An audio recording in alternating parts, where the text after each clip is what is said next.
to make sure that we understand the process as a whole. And as we try to understand that process and make sure that we're all educated on that, and we're not here to actually learn that process, is quite concerning to me as a chairman of this committee, especially in the realm of being in litigation as well. I think that that's very important for us to remember that we're currently under the final stages and the final days of school litigation, and our friends from the school construction department are sitting back there shaking their heads, as I'm sure they've been testifying just as much as everybody else has. So with that, Mr. Vice Chairman, any opening remarks? Well, thank you, Mr. Chairman. I understand your frustration, share some of it. We had what I thought was a pretty good interim with a lot of important topics to wrestle with, and brought them to the session, and then had quite a rodeo. It was good to get through it and good to move on with life. But one of the things that the chairman and I worked very hard to do with our staff's help is to put together an agenda today that helps us long-timers go back over all of the things that we do and how we do them and why we do them, and to also offer that opportunity we have some new members on this committee. I actually reached out during the session and invited our education committee to this. In years gone by, and Tanya will remember this, the education committee was very close to what was being done here on school facilities. That's no longer the case. And that's a shame, because I think it's important for all of us to know the kind of work that's gone into this. This committee was actually structured, ironically enough, after the Water Committee and the Water Commission. And that's how it's intended to work. Appreciate the chairman being here. We'll hear from him later on the commission, but that's the lead we take as a select committee. And then we are allowed and expected to do our work on top of that. But we'll learn all about that, Mr. Chairman, and I'll shut it down at that. But I share your concern. I hope that everybody will tie in this interim and really learn all we can on this. Appreciate that, Mr. Vice Chairman. And with that, Ashley, can we get a roll call, please? Absolutely, Mr. Chairman. Senator Beitman? Here. Senator Hicks? Excused. Senator McEwen? Here. Senator Rothfuss? Here. Representative Harshman? Here. Representative Oakley? If she is not online, Here. There she is. All right. Here. We can hear you, thank you. Representative Olson? Here. Representative Storer? Excused. Vice Chairman Landon? Here. Chairman Brown? Here. You have a quorum. Thank you, Ashley. And I'll go ahead and open up this beginning here. Just a good, strong thank you, not only to our staff, but also the State Construction Department staff, as well as the commission. A lot of work has been happening behind the scenes. I know you guys have been working tirelessly, and there's been a lot of moving parts, and especially in the middle of litigation, I know you guys have had plenty to do. But a big thank you to everybody who has worked so hard to get this agenda up and running and get all the information and materials over to us. So we as a committee were prepared to come into this. So with that, we have Ms. Heitrick in front of us today, and we have our end of session summary. Tanya, please. Mr. Chairman, members of the committee, Tanya Heitrick with the Legislative Service Office. In your packet, the first memo dated June 10th outlines the actions of the legislature in the 2024 budget session that relate to capital construction. The Select Committee sponsored two bills as a result of its 2023 interim work: House Bill 20, which was the charter school leasing bill, which was passed and became Chapter 11, and House Bill 220, which was the K-12 school facilities appropriation, but was not considered upon introduction. Recall that those recommendations were incorporated into Section 313 of the 2024 budget bill, largely with some modification. House Bill 20 was enacted as Chapter 11, as I said, and recall that this bill repealed the requirement that charter schools operate for 3 years to receive reimbursement for lease expenses. The statutes do contain a number of other requirements for reimbursement of lease expenses, not just for charter schools, but for all K-12 public schools. And those remained unchanged as a result of that bill draft. As I said, House Bill 220 was not enacted, but those were the recommendations of the Select Committee that were presented to the Joint Appropriations Committee and largely incorporated into Section 313, which was enacted into law. Section 313, which became Chapter 118 of the 2024 session laws, included $338.6 million for K-12 school capital construction. And that included $4.2 million for leases, which was inclusive of lease expenses for charter schools and modulars. An additional $1 million for planning. Recall that last year, the School Facilities Department, the State Construction Department and the School Facilities Commission received $5 million for planning in 2023. And then an additional $310.7 million for construction, which included school building construction, as well as ancillary construction and design, $25.1 million for component, $2.6 million for demolition, $3.5 million for acquisition of a building here in Natrona County, $300,000 for site work and facility for a rural school for Albany County School District, and $10.4 million in unanticipated amounts. I would also note that an additional $176.1 million was appropriated to Agency 27 for major maintenance. One additional note that I would make for Section 313 is that you'll notice that it looks a bit different both from House Bill 220 and the bill that this committee saw last year, in that the amounts are rolled up and there's no identification of the specific amounts associated with each project. I think that was in an effort to increase the bidding capacity, to sort of hide what the amounts are to a certain extent. But I would note that the budget as presented to this committee and as required by statute is required to have those amounts, and the State Construction Department and the districts are required to adhere to those as a maximum. So while they're not contained in the statute, they still are governing in the project. With that, subject to your questions about the 2024 session recap. Committee, any questions for Ms. Heitrick up front?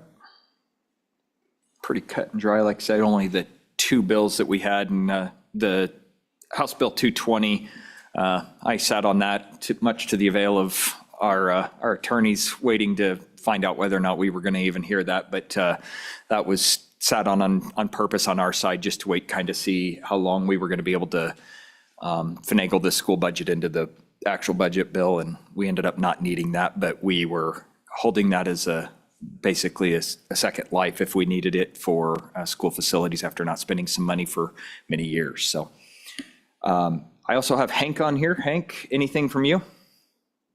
You don't want to? All right. All right. Committee, no questions? All right. Well, that puts us into public comments on this particular topic. Any public comments from charters? Nope. Okay. I will say the only thing above and beyond that from the committee side of things, as we're rolling right through this, is the charter school bill was probably one of the more impactful pieces of legislation this committee has acted upon in quite some time. And I think it was really important for us to recognize just how quickly a charter school bill was able to pass through the continuum. We recognize the benefits to those children attending charter schools. But we had a struggle getting the rest of that money through and the rest of the process that we can argue about. But Mr. Vice Chairman, anything else on this? Well, Mr. Chairman, I'm not sure this is the time, but I'm looking at our agency folks.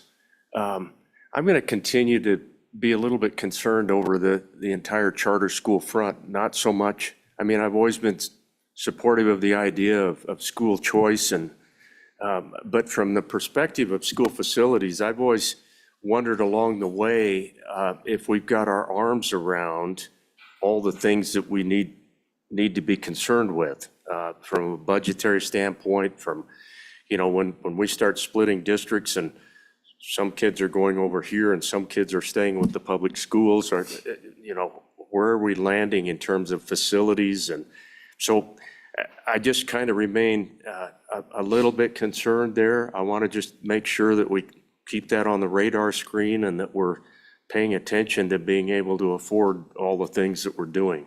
I hope that makes sense. Absolutely. Tanya, did you have something? Yes, Mr. Chairman, Mr. Vice Chairman. One thing I would note is recall in the budget bill that there was a provision for the Western Charter School. So from the bill last year, I think it was Senate File 174, which became Chapter 179, from the 2023 session, there was a limit on the number of charter schools that could be approved by the new Wyoming Charter School Authorizing Board. That number was 3. Those were actually approved by the SLIB and transferred to oversight under the Charter School Authorizing Board. And then the bill provided for 1 additional school. That initially was to be approved after July 1st of 2026.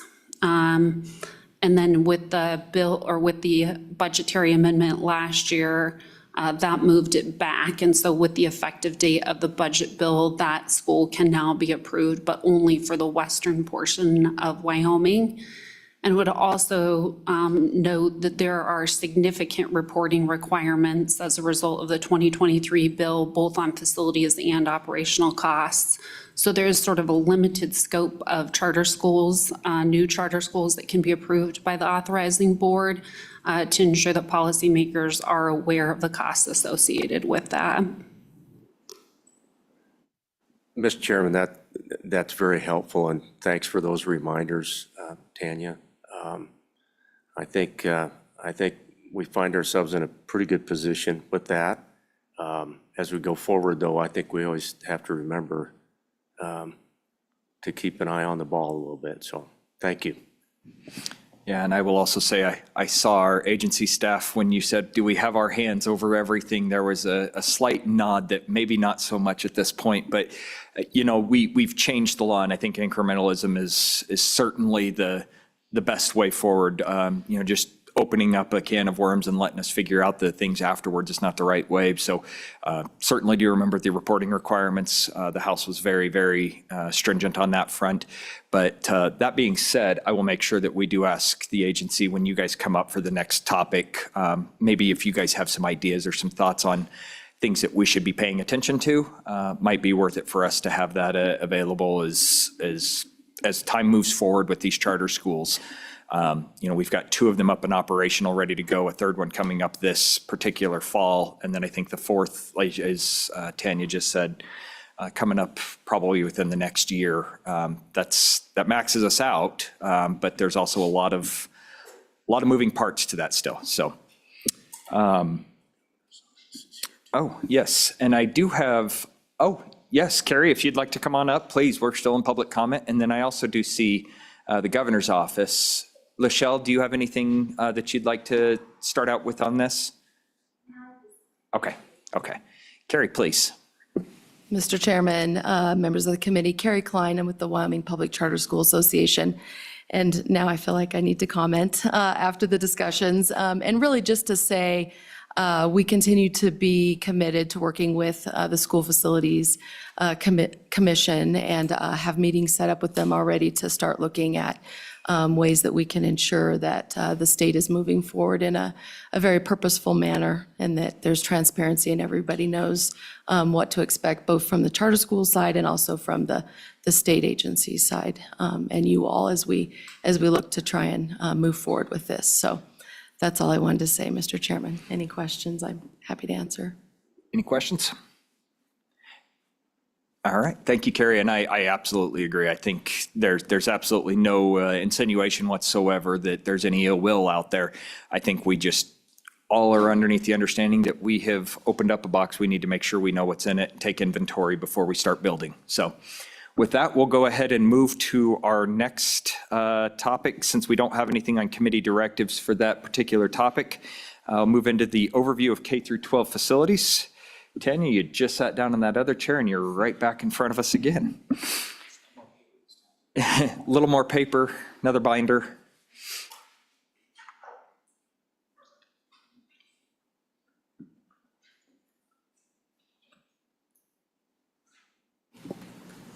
Mr. Chairman, again, Tanya Heitrick, Legislative Service Office. In your packet, you'll see another memo. It's the subject is overview of K-12 public school facilities. And recall at your interim committee meeting, there was significant discussion surrounding education of not only this committee, and I think Vice Chairman Landon hearkened to this as well, but also the Joint Education Committee and the legislature as a whole. And so this memo sort of serves as the first step in that process. We recognize that there's more information to present to the body as a whole, but this is meant to kind of open the door to that subject.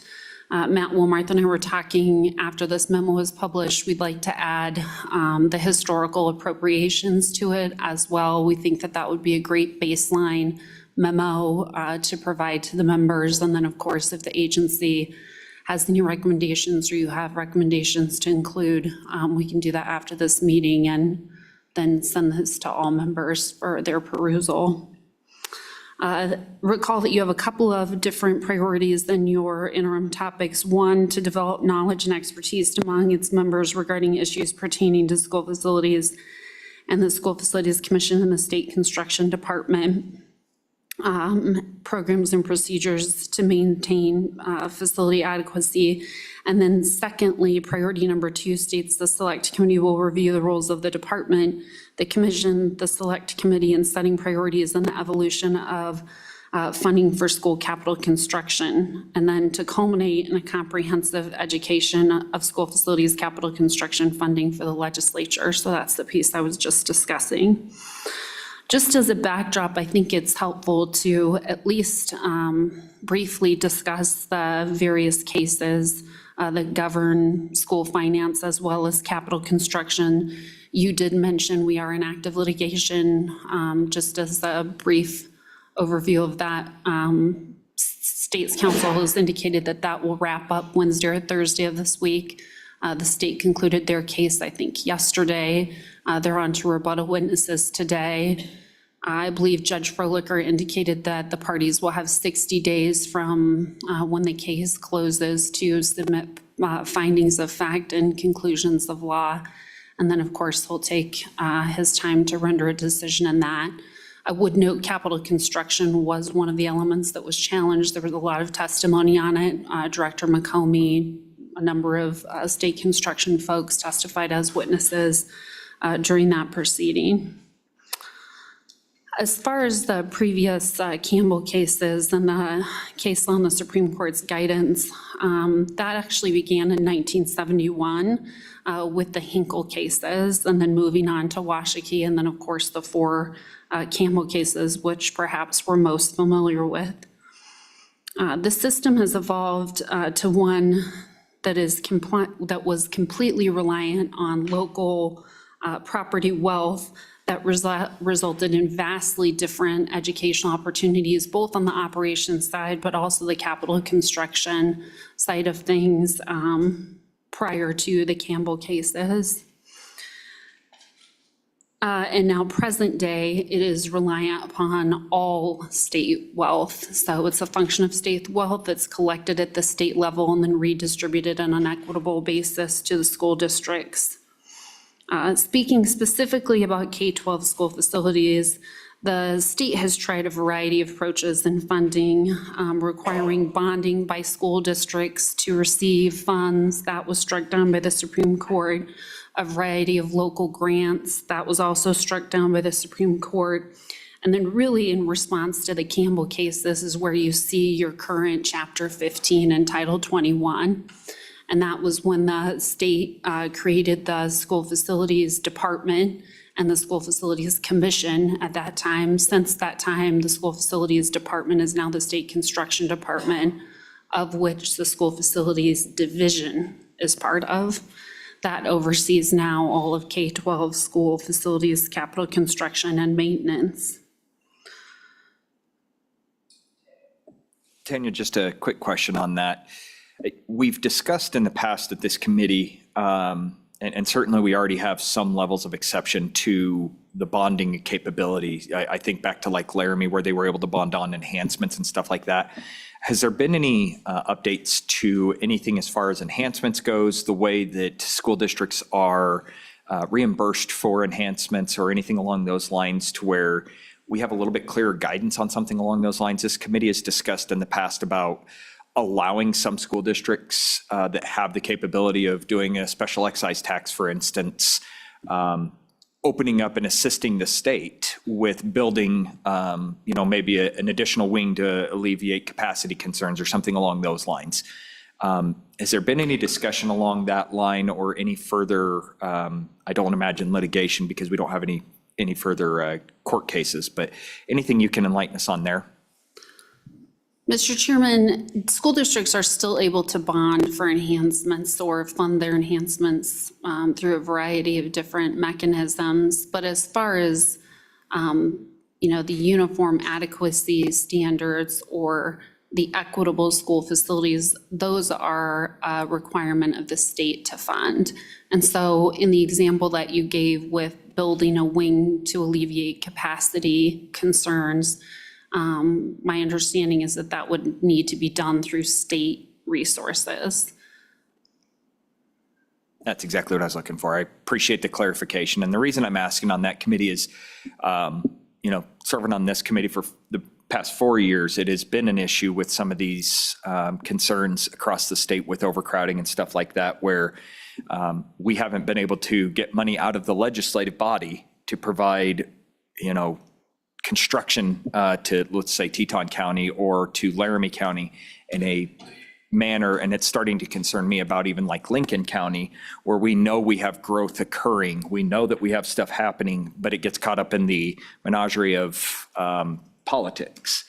And, some of these communities are asking the same question that I just asked, and it's an unfortunate answer that we have to say, well, it has to be done at the state level. But when it is done at the state level, that requires us all to work together and put forward our best effort to try to get some of these places that are starting to crowd up or starting to need that additional capacity. It's going to require us as a legislative body to work together to alleviate those concerns. So, Tanya, if you feel free to go ahead if you've got something else to add beyond that. Yeah, Mr. Chairman, I'm hesitant to speak too freely about this with the pending litigation. But I would note, with Teton County, it wasn't a function of capacity or condition. It really was sort of a function of an economic benefit to the state because they had already enacted a tax to fund a portion of that facility. That's right. I do remember the SPET tax being kind of dangled out there as well. So I'll let you go ahead and continue on. In response to the Campbell cases, the state, as I stated, heavily revised their statutory scheme. And I'll let the State Construction Department and the administrator speak to this process more in depth. But the element of scoring school buildings, which actually predated the Campbell cases, remains. Recall that Bureau Veritas completed that effort in 2023. You were presented with the list of condition schools prioritized with those scores, and this committee spent a significant amount of time last year looking at that methodology and those scores. And then the second piece of that is, of course, capacity, which you just noted, which also presents a separate prioritized list or schedule for the committee's consideration. And then has another additional element that was enacted were the long-range facility plans. And the intent of that is for the state to work sort of hand in hand with school districts to identify projects that are either necessary right now or that will be needed in the future. And then finally, as I stated in 2008, the Supreme Court released their jurisdiction and deemed the K-12 public school education system constitutional. It remains to be seen how Judge Furlicker will see the current setup. But I would note that where you are today with your statutes is an evolution. The Supreme Court would provide guidance, the state would respond. But largely, since 2008, the system has remained intact. You've made small adjustments. The charter school leasing is a good example. You made some changes to the budgetary requirements the year before that. But largely, the school district facility planning process, the two prioritized lists, the adequacy standards, the evaluation of school district and the budgeting process, all of that has remained the same since 2008. It's a very familiar process. And all of that is to say it culminates in a budget request to this committee, and then this committee makes the budget request to the Joint Appropriations Committee, and the governor's office also submits a recommendation to the Joint Appropriations Committee, and then typically that culminates in a Section 313.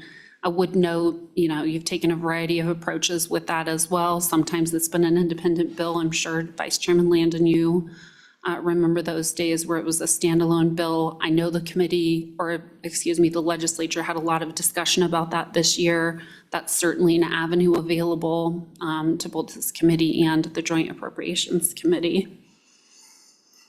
And so subject to that, if there's questions about sort of the Campbell cases or the process. Committee, any questions? I will also just open this up. I did forget to say this during my opening remarks. So a big portion of the discussion today is really for educational purposes, specifically to the members that have not been serving on this committee. I look over at our longest serving member in the House here that's gone through this just a few times and understands this, but there's, even with me only being on here for 4 years, I still am learning a lot of this through. So please, committee, if you have questions, let's flush them out, and let's make sure that while we have this availability here, I'm sure if you've got the question, I'm sure somebody in the public does as well, and it's probably good for everybody to hear that. Tanya, one of the other things that I was going to talk about was something that this committee did, I believe it was 3 or maybe 4 years ago, that we kind of infused, the step 2 and step 3, instead of going just from planning and then coming back and saying, okay, now you have to have design and then construction. This committee moved forward, and I think it was 3 or 4 years ago, we said there's benefit for the state construction department to have all that money available to them, ready to go, so we don't have to come back year after year and approve those sections of money each time. Can you maybe expound upon what that looked like? And again, that was a step process. It wasn't anything that we just overnight did. It was a very thoughtful process from the committee. Mr. Chairman, to your point, again, you've sort of used a variety of approaches to that. In some instances, you'll note in the Section 313 or in a standalone budget bill, you'll see where a project receives both construction and design funding. You did run a bill, and I think it passed maybe 2 years ago, that specifically authorized that. I think it confirmed your ability, but I don't think it changed it. I think you always had that statutory ability to do that, and you've done it in the past. But it would note, sort of back to my earlier comments, while you may combine those in a bill draft or a bill that's passed, the budget that's submitted by the agency is broken out by planning, design, construction component, demolition, to ensure that you all have the ability to see where the money is going and what the budget is. And if there's a need to sort of influx money or there's an inflationary adjustment, it's transparent to the body and to the school districts. Senator Rothfuss, did you have some comments? Yeah, Mr. Chairman, we were seeing circumstances where, because of the scheduling of the design, you'd have a lag between design and construction that would lead to effectively inflationary cost increases in some circumstances where you had projects that could have easily transitioned from one to the next. And so, upon reflection on that, we made sure that statutorily we were protected to do that. And so in many budget requests, we have put those together as design and construction in the budget side, but as Ms. Heitrek is noting, we still see that broken out from a budgetary standpoint. It's just we're appropriating to them simultaneously to avoid those increased costs and delay. Mr. Vice Chairman. Mr. Chairman, just to tack on to the good senator's comments, I think one of the things that we ran into is we had design completed on some projects, and then it sat on the shelf for quite a long time, and that winds up costing the state money. And so that was really the concern, is that, then the design's no good and you've got to start all over. And so I think that's in part to try to avoid that sort of thing.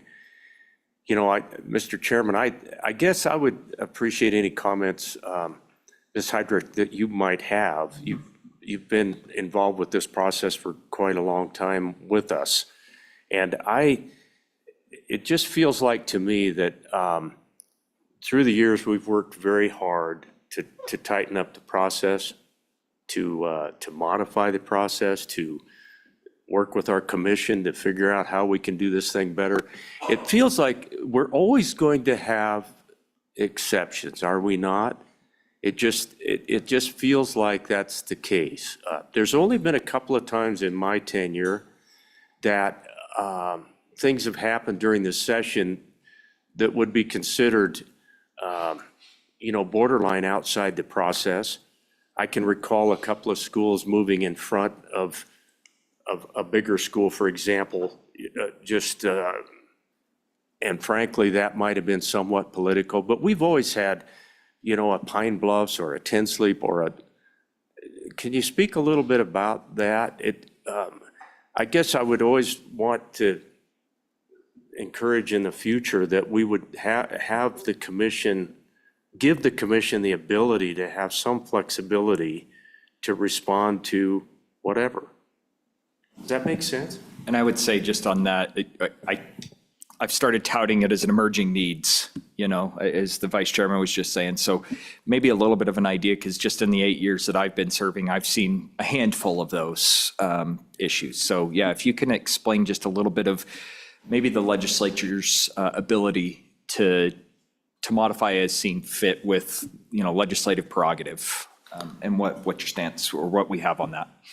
Mr. Chairman, certainly the legislature has the ability to move projects or prioritize the projects. I would note that within the new school facilities division, state construction department rules and regulations, there is actually a specific process. I think it's Chapter 3, Section 8, which is sort of a safety valve, I guess is what I would coin it. So in the event that a school district feels like they're unable to deliver their basket of goods, their school district can make a finding to that effect and then present that information to the commission. And in fact, I'll let the agency speak to this, but there are a number of instances recently where that has happened, where a school district didn't rise to the level for a remedy provided under the rules, under the condition analysis or the capacity analysis, but felt like for whatever reason, they were unable to deliver the basket, and as a result, they are getting relief with the commission, and the legislature is recognizing that.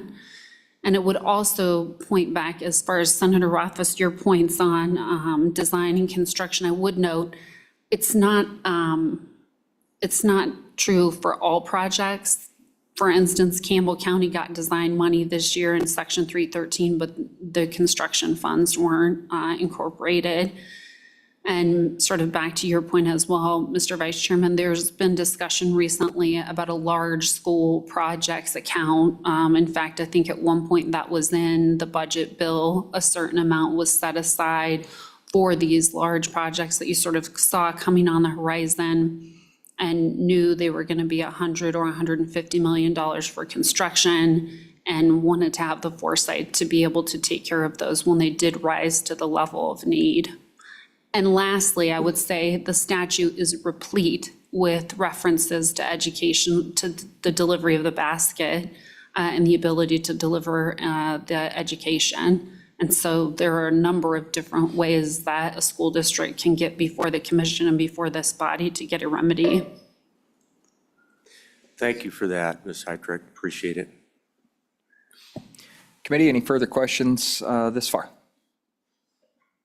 Seeing none, did you want to go any further into the evaluation, or are you done with your memo, Ms. Heitrick? Mr. Chairman, a lot of this information we presented last year. Ms. Hank presented it last year to the committee, and so I don't want to steal the thunder of the agency. Much of this resides in sort of their day-to-day business, but I'm happy to speak to the statutes. The rules really are their expertise. They are the experts on the administration of the day-to-day and the rules. But I think this provides sort of a high-level analysis of the cases as well as the process. And I guess my last comment would be, it has been an evolution. So it wasn't perfect when we first enacted it. We got some court guidance, went back and changed the statutes. But largely since 2008, the statutes have remained the same, and the process does work, in my opinion. Okay. Thank you, Ms. Heitrick. Yes, Senator Rothfuss? Thanks, Mr. Chairman. I think Ms. Heitrick went through the constitutional provisions, but I do think it would be worthwhile going through the rest of the memo that include the statutory provisions of how the plans are put together by the districts, et cetera, and get an overview of the statute, the directions that's given to the department. Certainly. Ms. Heitrick, if you would, please. Sure, Mr. Chairman, Senator Rothfuss. So as far as the overview of planning, the prioritization, and the budgeting, 2115-116A outlines the various provisions or the various elements of the school district facility plan that are required. They must align with the statewide adequacy standards. They must remediate the needs, including construction, renovation, major maintenance, expenditures, and then to your point, any local enhancements beyond the statewide adequacy standards on a building by building and space by space basis. And then I think another important point to note is that non-construction alternatives for each need must be considered before you discuss sort of standing up or building a new school, including closing buildings, modification of school boundaries, modification of grade configurations, or similar approaches.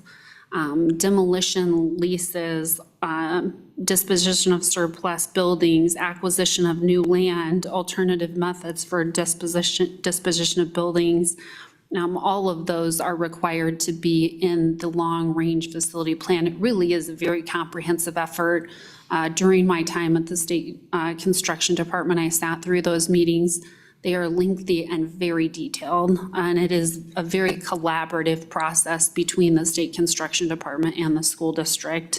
And it covers everything from new building request to expenditure of major maintenance to acquisition of new lands.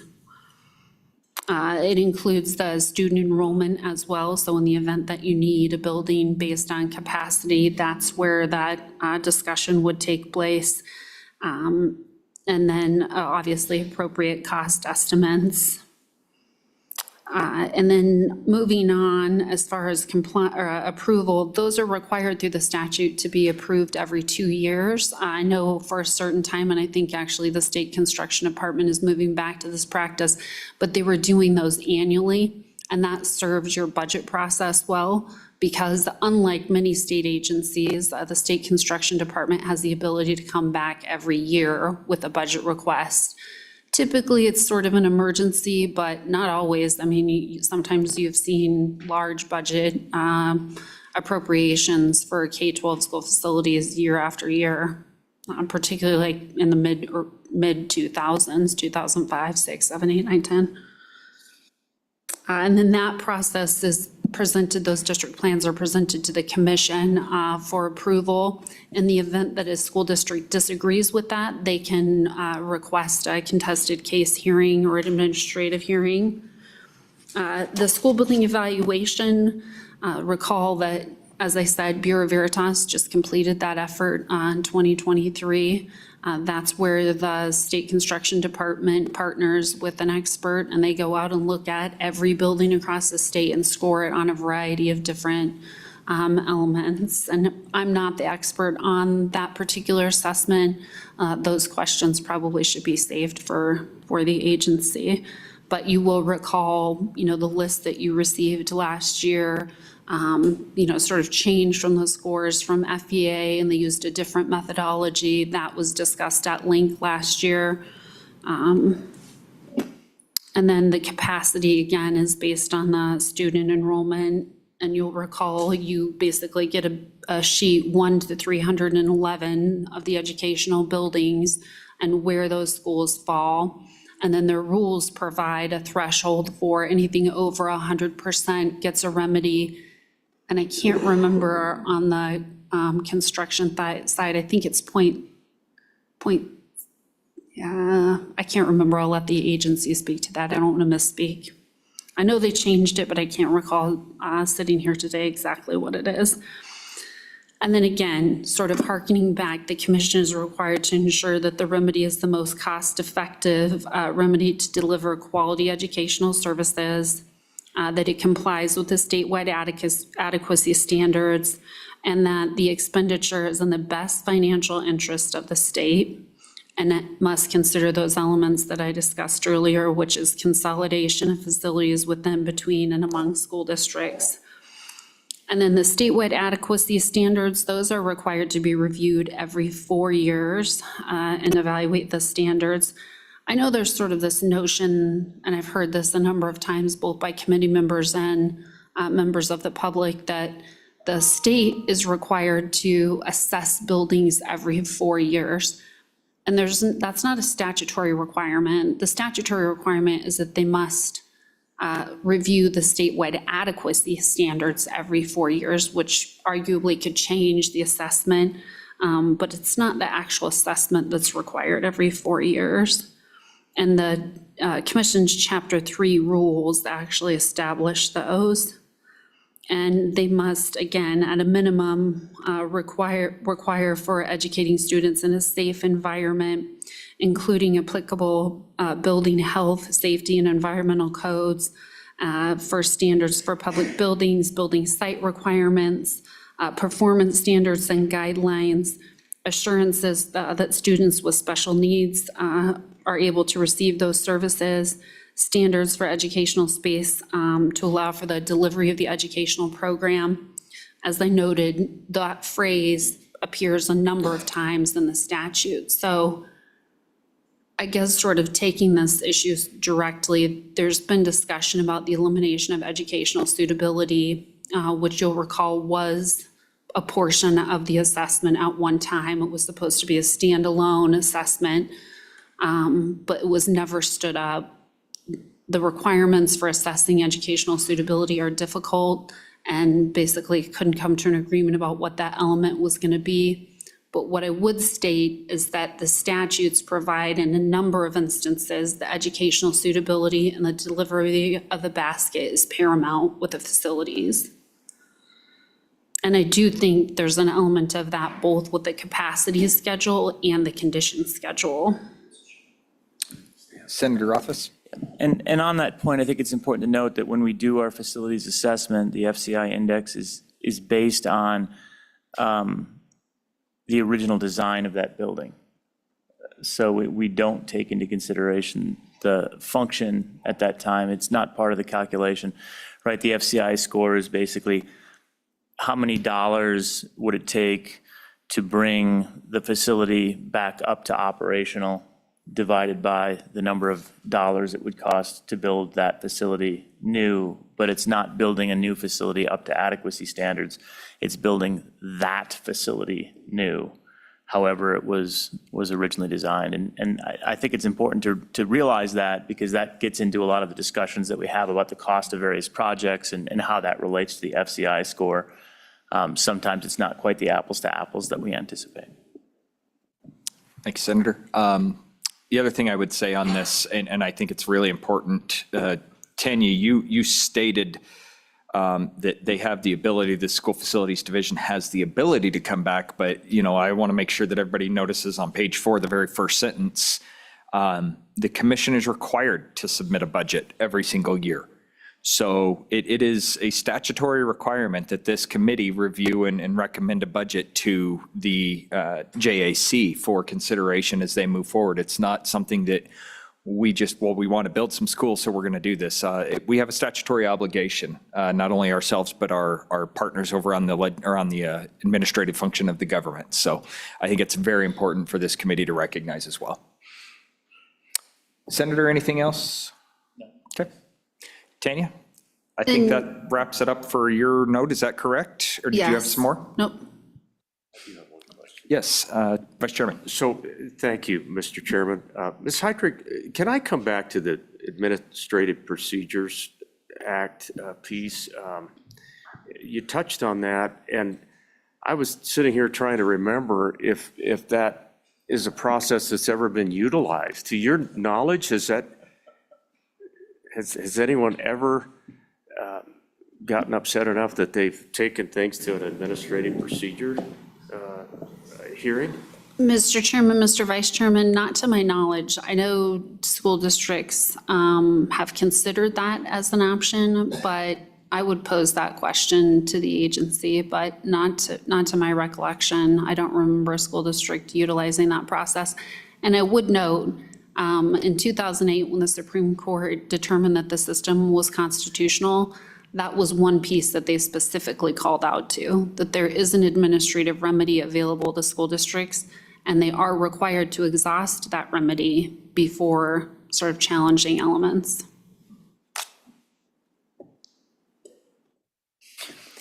Yeah, you just kind of sparked a light bulb, went a little brighter in here on my head, but I appreciate that, Ms. Heydrich. Any further questions for LSO? Yes, Senator Brightman, please. I guess it goes back to the FCI and the formula. I was asking Senator Rothfuss if that's in statute or if that's in rule, and how bad would we screw things up if we tried to fix it statutorily as opposed to having it changed in the rules?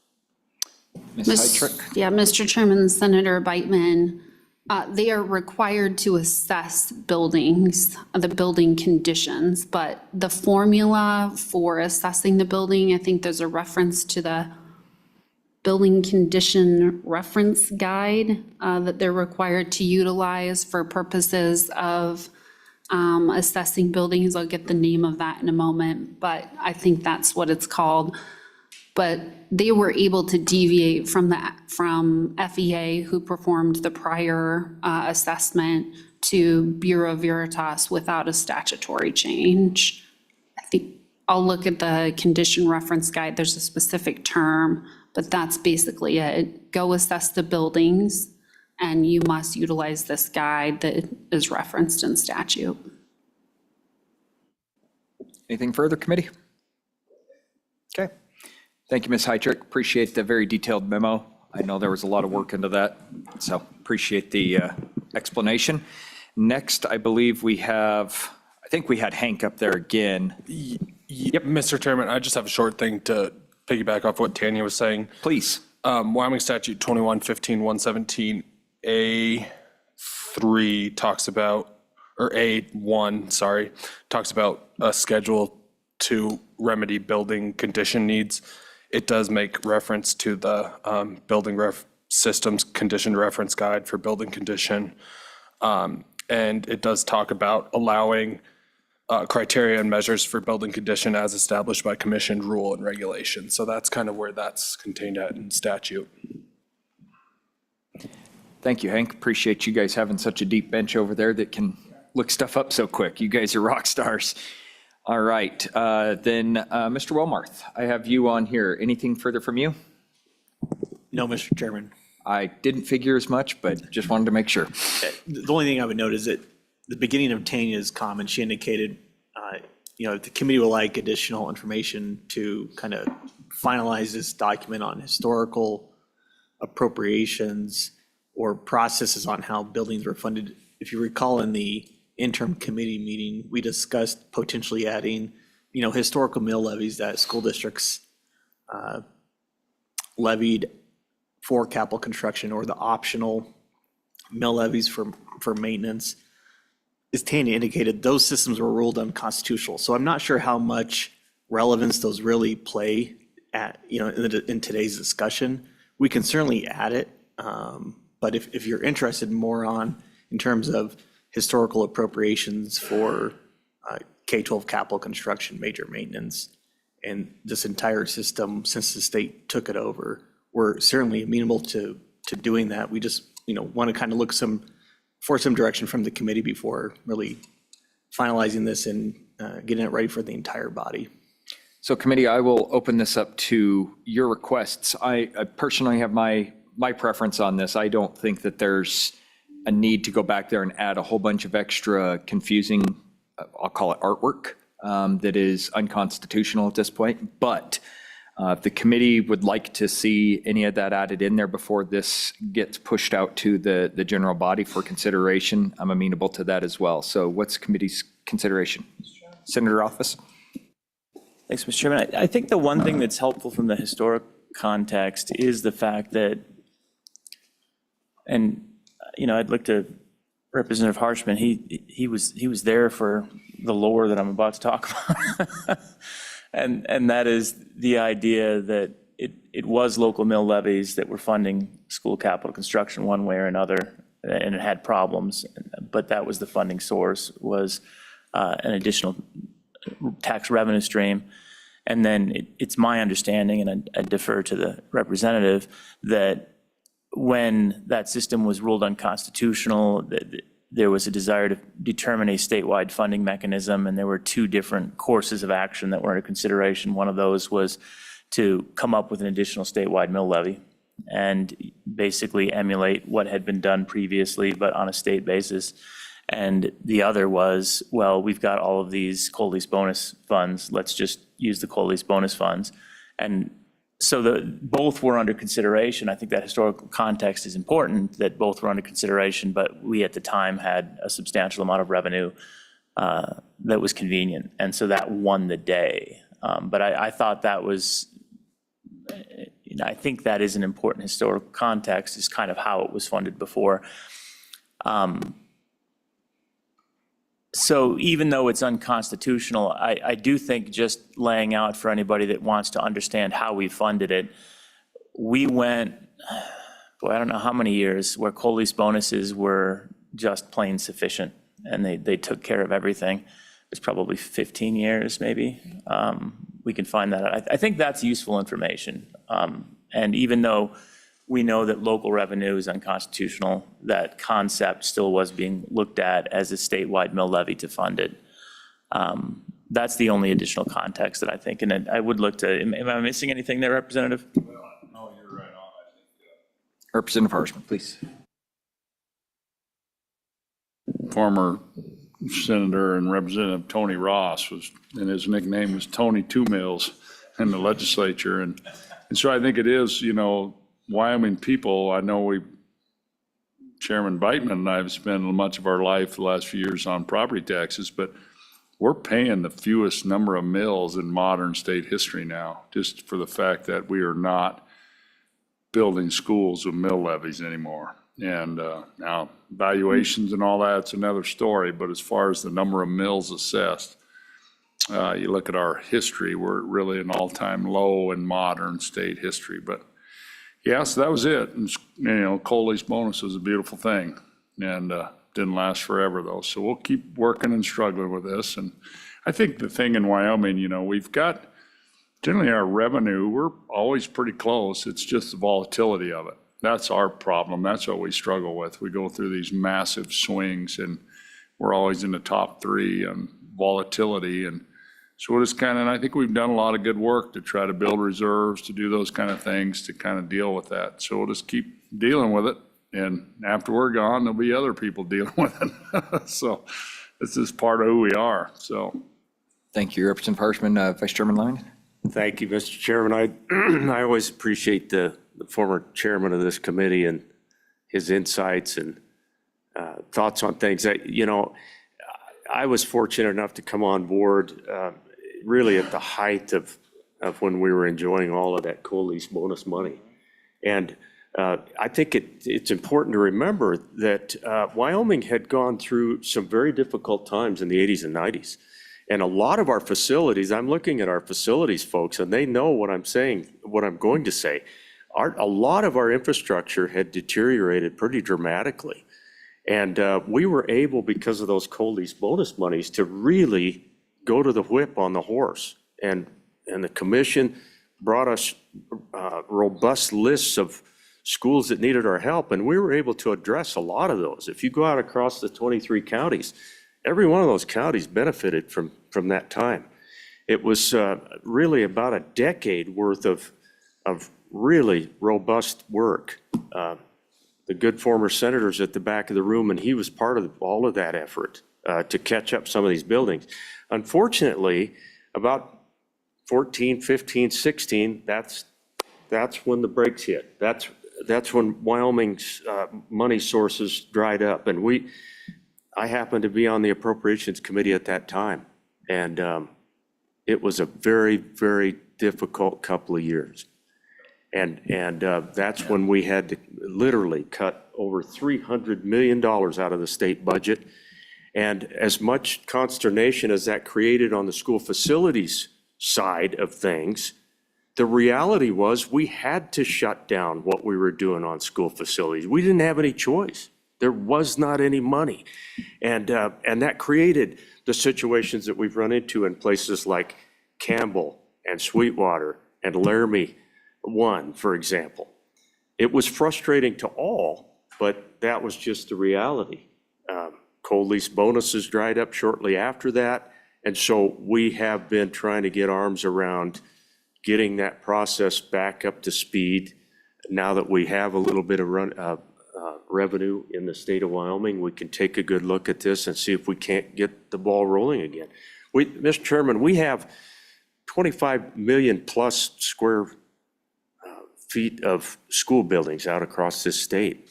We have a fleet that we either take care of or we're not going to be considered,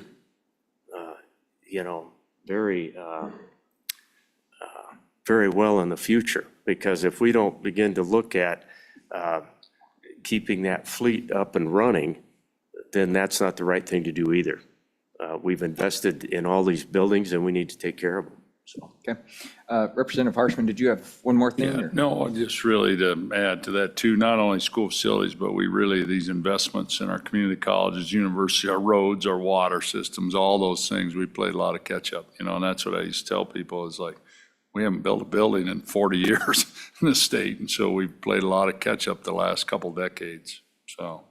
Okay, so committee, I think what I'm hearing for staff, Matt, Yeah, based on that conversation, Mr. Chairman, I think we'll add a couple different sections. One is just not on the historical appropriations and what the local school districts' financing schemes were prior to the state taking over, but I think it'd be nice to archive what we used to do as well in terms of the revenue sources utilized. If you recall, 2 sessions ago, the legislature made a policy choice to repeal the school capital construction account, and the revenues that were directed towards that account are now being directed to this Public School Foundation Program account.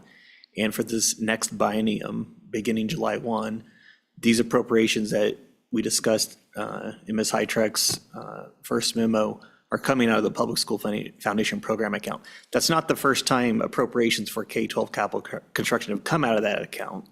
It had historically, and I believe the 2009-10 and 11-12 biennia, appropriations were paid for out of that account, but it is now solely the only account that is dedicated for capital construction. So it'd be nice to memorialize what historically had been done in terms of revenues available for purposes of K-12 capital construction and where we're now at. So we'll put together additional sections within that memo that discusses the financing scheme prior to the state taking responsibility, and then also the state's response in dedicating revenues, cold lease bonus revenues, and the legislature's response when those sales ended in 2012.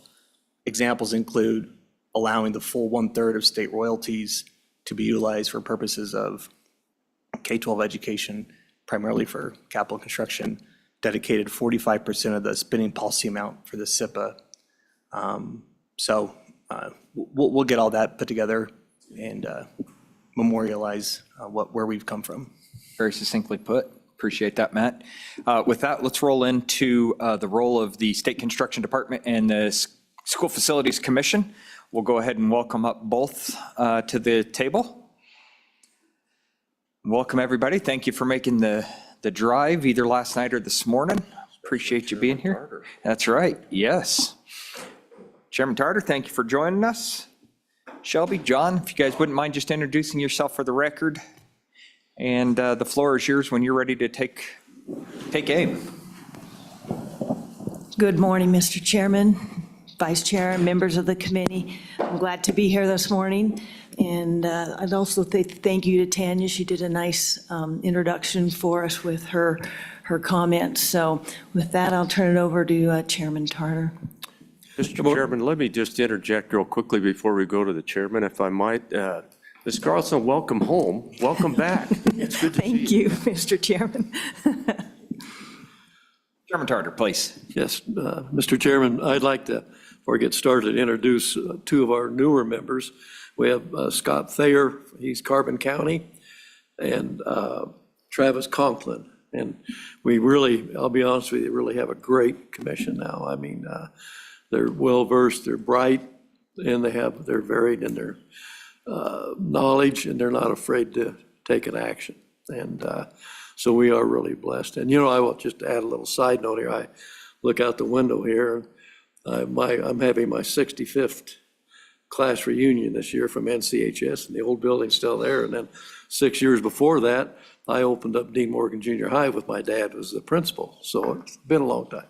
A little nostalgia, so. We'll let you and Harshman get together and talk about the nostalgia here, and you guys can have a grand old time there. Appreciate it, and welcome to the two new members. Thank you for joining us as well.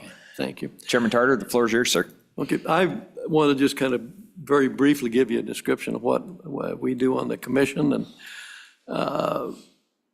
we adopt policies, guidelines, standards, criteria, procedures for the following: assessment of schools and facilities, district facility plans, and we review and approve each plan. We identify local enhancements that exceed state building adequacy standards. We consider if certain enhancements should be incorporated in adequacy standards. We process for prototype buildings based on capacity requirements and projected enrollment, educational programs to be provided in the facility, accommodations including specific site requirements and limitations for new facilities, site analysis when proposed for a new facility. We promulgate necessary rules and regulations with prior construction with the select committee, consultation, with the select committee on school facilities. And I will say, as you all know, we did recently promulgate new rules and regulations. And to date, I think they're working out really quite well. We haven't had too many complaints or concerns. And I will add that the School Facilities Commission thinks all recommendations that are given to us by the staff and makes well-knowledged votes. And I think we've proven that in recent weeks. So, and that's all I really have to add. Thank you, Mr. Chairman. Yeah, and I'll just say, you guys just finished up a meeting 3 weeks ago? Is that right? Yes, Mr. Chairman. And I'll just let the committee know, if you haven't ever gone and looked at a commission packet, you think we get a lot of reading. These guys get more than their fair share of dry reading. So appreciate the hard work that you guys do and you guys put in there. And again, I think, you just said it very well. You proved there's a very deliberative process in the discussions that occur at the commission level before you guys prepare anything that comes to us for consideration. So thank you for your hard work there. Mr. Chairman, to add, I think that the packets are wonderful, and it's a tribute to the great staff that we have right now. Absolutely. And again, Things are really good right now. absolutely. Shelby, again, welcome back. We'll let you and John have the floor. Thank you, Mr. Chairman. So just a little bit on the school facilities duties and responsibilities. Really, we work to assist all the school districts with their assessment of their buildings, their planning, financing, constructing and providing the major maintenance to them. And then we work as the administrative arm for the commission and work in tandem with the commission. So duties and authority statutorily, we implement all those policies, guidelines, and standard criteria that are developed by the commission. We work on the school facilities plans, project student enrollments, estimate costs for construction and renovations or remedies that are proposed for facilities. We maintain the Operate AIM statewide database. It is an amazing database with an extreme amount of information housed in that. We enter into project agreements for all capital construction that comes through. There's a project agreement between the state and the school district on the spending of those funds. We review and obtain a commission approval for disposition or demolition of facilities and disposition of district-owned lands. We review and obtain approval for purchase and acquisition of sites for future projects. And recently, with the charter schools coming in, we are assessing if there's available and adequate space within a district-owned facilities for operation of a charter school. So that's kind of statutorily our responsibilities. With that, I'm just going to move through the process. Tanya spoke at depth about adequacy standards. A copy of Chapter 3 of the Commission Rules is included in your packet. It's pages 29 through 40 within this tab of your packet. The commission is required to establish and maintain statewide adequacy standards every 4 years. Those are looked at and updated. Tanya walked through those 7 items there that are required in those adequacy standards, and so I'd just like to go into those a little bit more in depth. The adequacy standards really set the minimum for a school district facility. They talk about the features that they must have in order to be considered adequate to deliver the educational program. And they also kind of set that ceiling, where's the top of what those facilities should have. We talked a little about local enhancements as anything that's district initiated. It's funded with district funds, and it is to take that facility above the statewide adequacy standards. The adequacy standards apply to all school buildings and facilities, and they do include information regarding non-educational buildings. However, the rules provide that not all sections of the adequacy standards apply to all buildings. As an example, site requirements or requirements for particular types of spaces like gyms and lockers are not necessarily required in rural schools. And then also specific educational spaces obviously are required in ancillary buildings. So they are pretty specific to adequacy standards, and then we do have standards for the other facilities as well. The other thing, the fact that a building does not meet a particular adequacy standard, in our opinion, doesn't necessarily make that building inadequate. So we would characterize that building as having an adequacy issue. For example, there's a requirement to have scoreboards in gymnasiums. If a gym didn't have one, we wouldn't say that building's inadequate, right? We would have to go take care of an adequacy issue and be sure we get that scoreboard in there. And then, as mentioned earlier, we have Chapter 3, Section 8. If a district feels that the building is inadequate for delivering the educational basket of goods, they can come to us and make a case for where we should consider that. Shelby, I'm going to pause you just there for a second, and I just want to touch on that for a half a second, because once that was initiated underneath the previous director, you guys had kind of a flurry of Chapter 3, Section 8s that came in. Can you maybe just briefly touch on where we're at with those Chapter 3, Section 8 proposals that were submitted? Mr. Chairman, the 3-8s that I'm familiar with, and I do know there were some previous ones for transportation facilities that were considered. There were MRSAs done for those, and they actually are in the program. I'll talk about those a little later with regards to the 95 million and the recent capital construction funds that were appropriated. Of recent, just since I've been here, we've done 4 3-8s actually, Sweetwater, Campbell, and Teton County. And we have ongoing MRSAs on all three of those facilities as we speak. We have consultants working on those.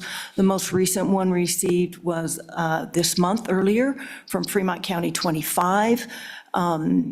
And I will visit about that in length here a little bit later too, to look at the renovation of an old junior high school to take it to an elementary school and trying to make that facility adequate for younger children. Perfect. That's exactly what I needed. Thank you. And I'll let you continue.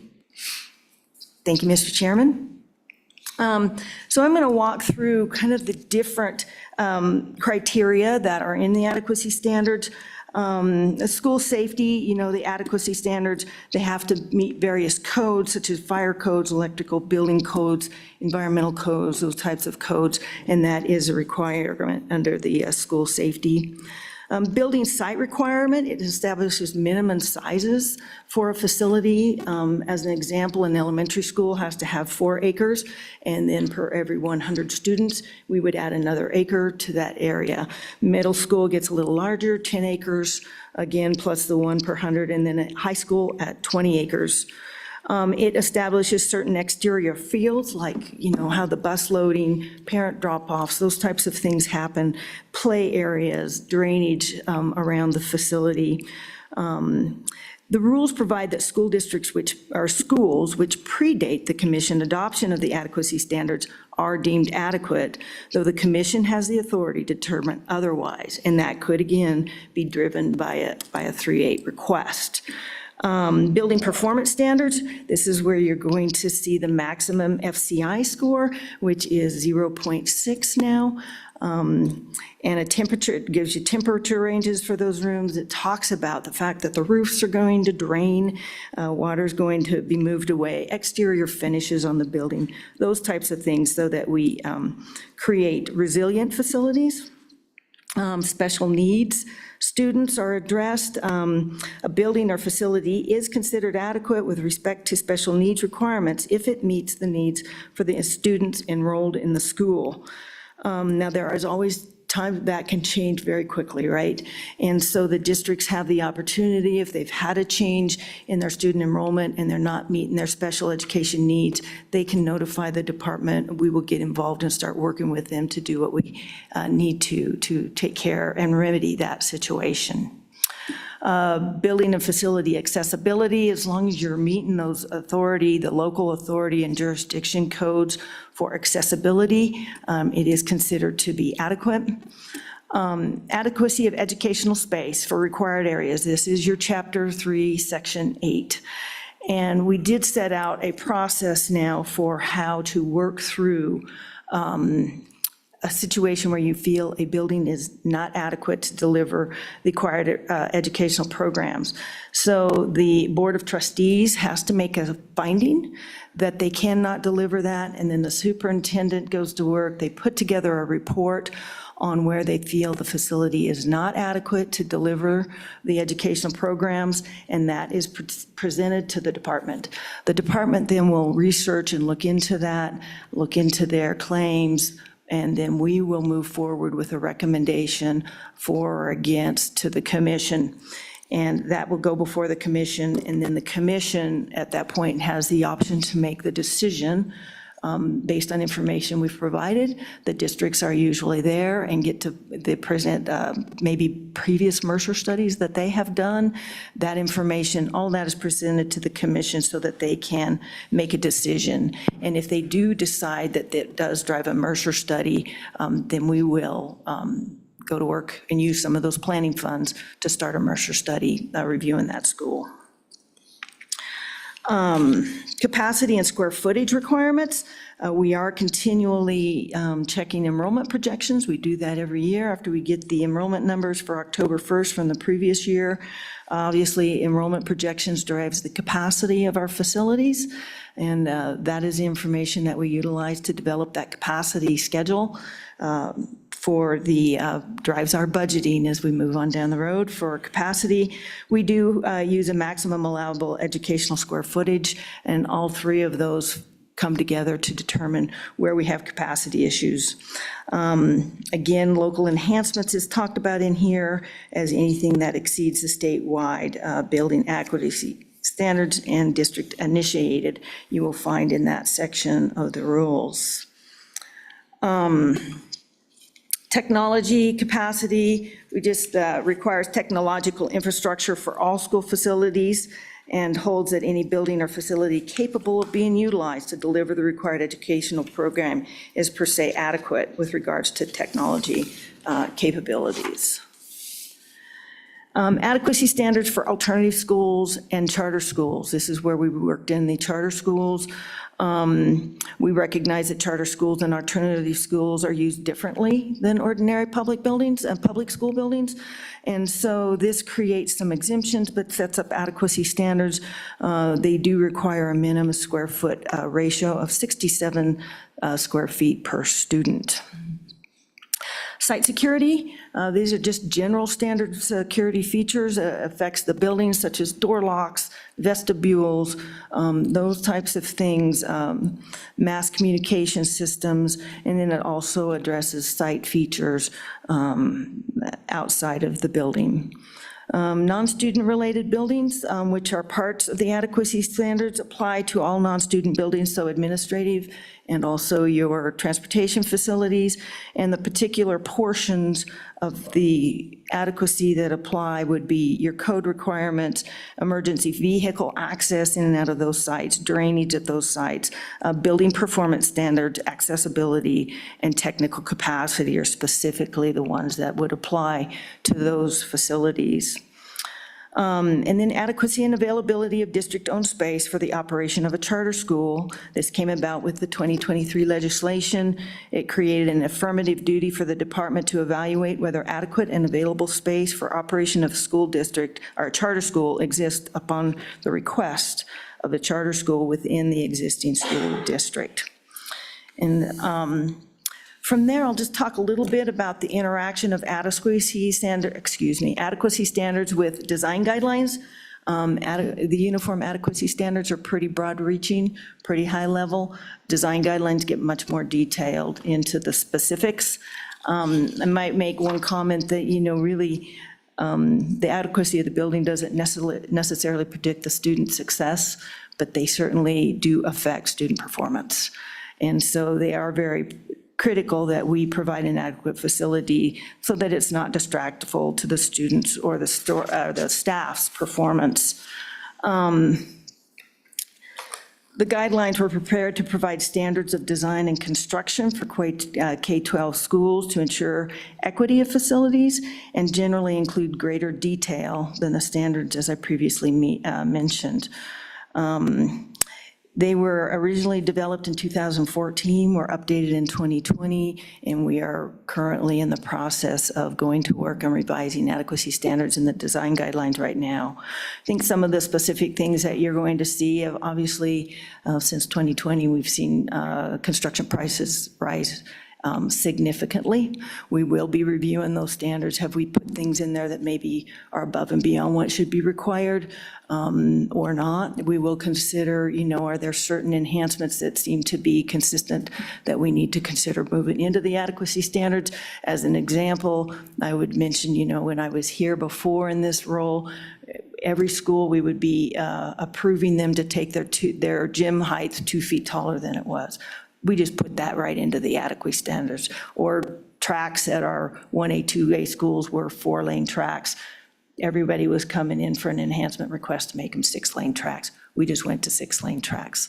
So those will be the things that we look at as we start to look into the design standards. The other thing I might mention is that design standards, we just talked about tracks and football fields, and those outdoor things can be pretty specific. We get a little more Spartan when we start to look at what's inside the classroom and the sizes of the classrooms. Teachers are different, right? Some want natural light, some want to block out the windows, some want the bright light, some like it warmer, some like it cooler, some like to teach in small groups, some like the individual chairs. And so we provide enough space, but then allow the students and the teachers to interact as they need to within that space. So that's why you might see most people don't argue about what size a football field ought to be outside. And so that's why you might see a little more specific requirements in some of those areas. Shelby, again, just on that, these are all rules, so they will go through the rule promulgation process as you're starting to go through that. Is that correct? Mr. Chairman, that is correct. So the committee will receive a copy of those rules, and I would suspect that if we have those discussions into the future of why does it cost so much, we'll be able to have that discussion of, well, these rules were submitted and, they went through that rule process. And if the committee would be interested in submitting any comments, we have the availability to do that. Yes, Senator Rothfuss? Thank you, Mr. Chairman. And I think, I'd invite even going farther than that. And Shelby, I think you were a part of it in 2020 when the rules were being promulgated. And we did have a lot of concerns with some of the changes in the rules. Rather than having it get that far in the process, again, I think it would be useful to get early drafts of the rules circulated to the committee so that we can discuss them and have committee meetings to provide us with the opportunity to understand substantive changes to the rules and actually address those ahead of the way it was done last time, where we ended up effectively delaying things so that we could get that resolved and we can learn from that last That's a approach, I great think. point, Senator. I truly agree with that. I think it was, there was a lot of moving parts the last time around, and I think if we can get rough drafts, if you guys are comfortable bringing that forward, submitting that to LSO, and then having our staff get that out to us, I do think that that was a valuable lesson for all of us learned during that time frame. And just, there was a lot of moving parts, is what I'll say. And going through that process, this committee can meet more than just quarterly if we need to as well. We kind of space out our meetings on purpose the way that we do, but we are certainly capable of going to management council and asking for more time if we need to review those rules. But I would say it's imperative that when this committee, when you sit on the committee like this, we get these types of things submitted to us, open those documents and read through them. And it's imperative for us to understand that the questions that we have a lot of times can be answered by the rules and going through and reading through some of those rules and then asking our staff who is well-versed on those, or you guys as well. So thank you, Shelby. I appreciate that.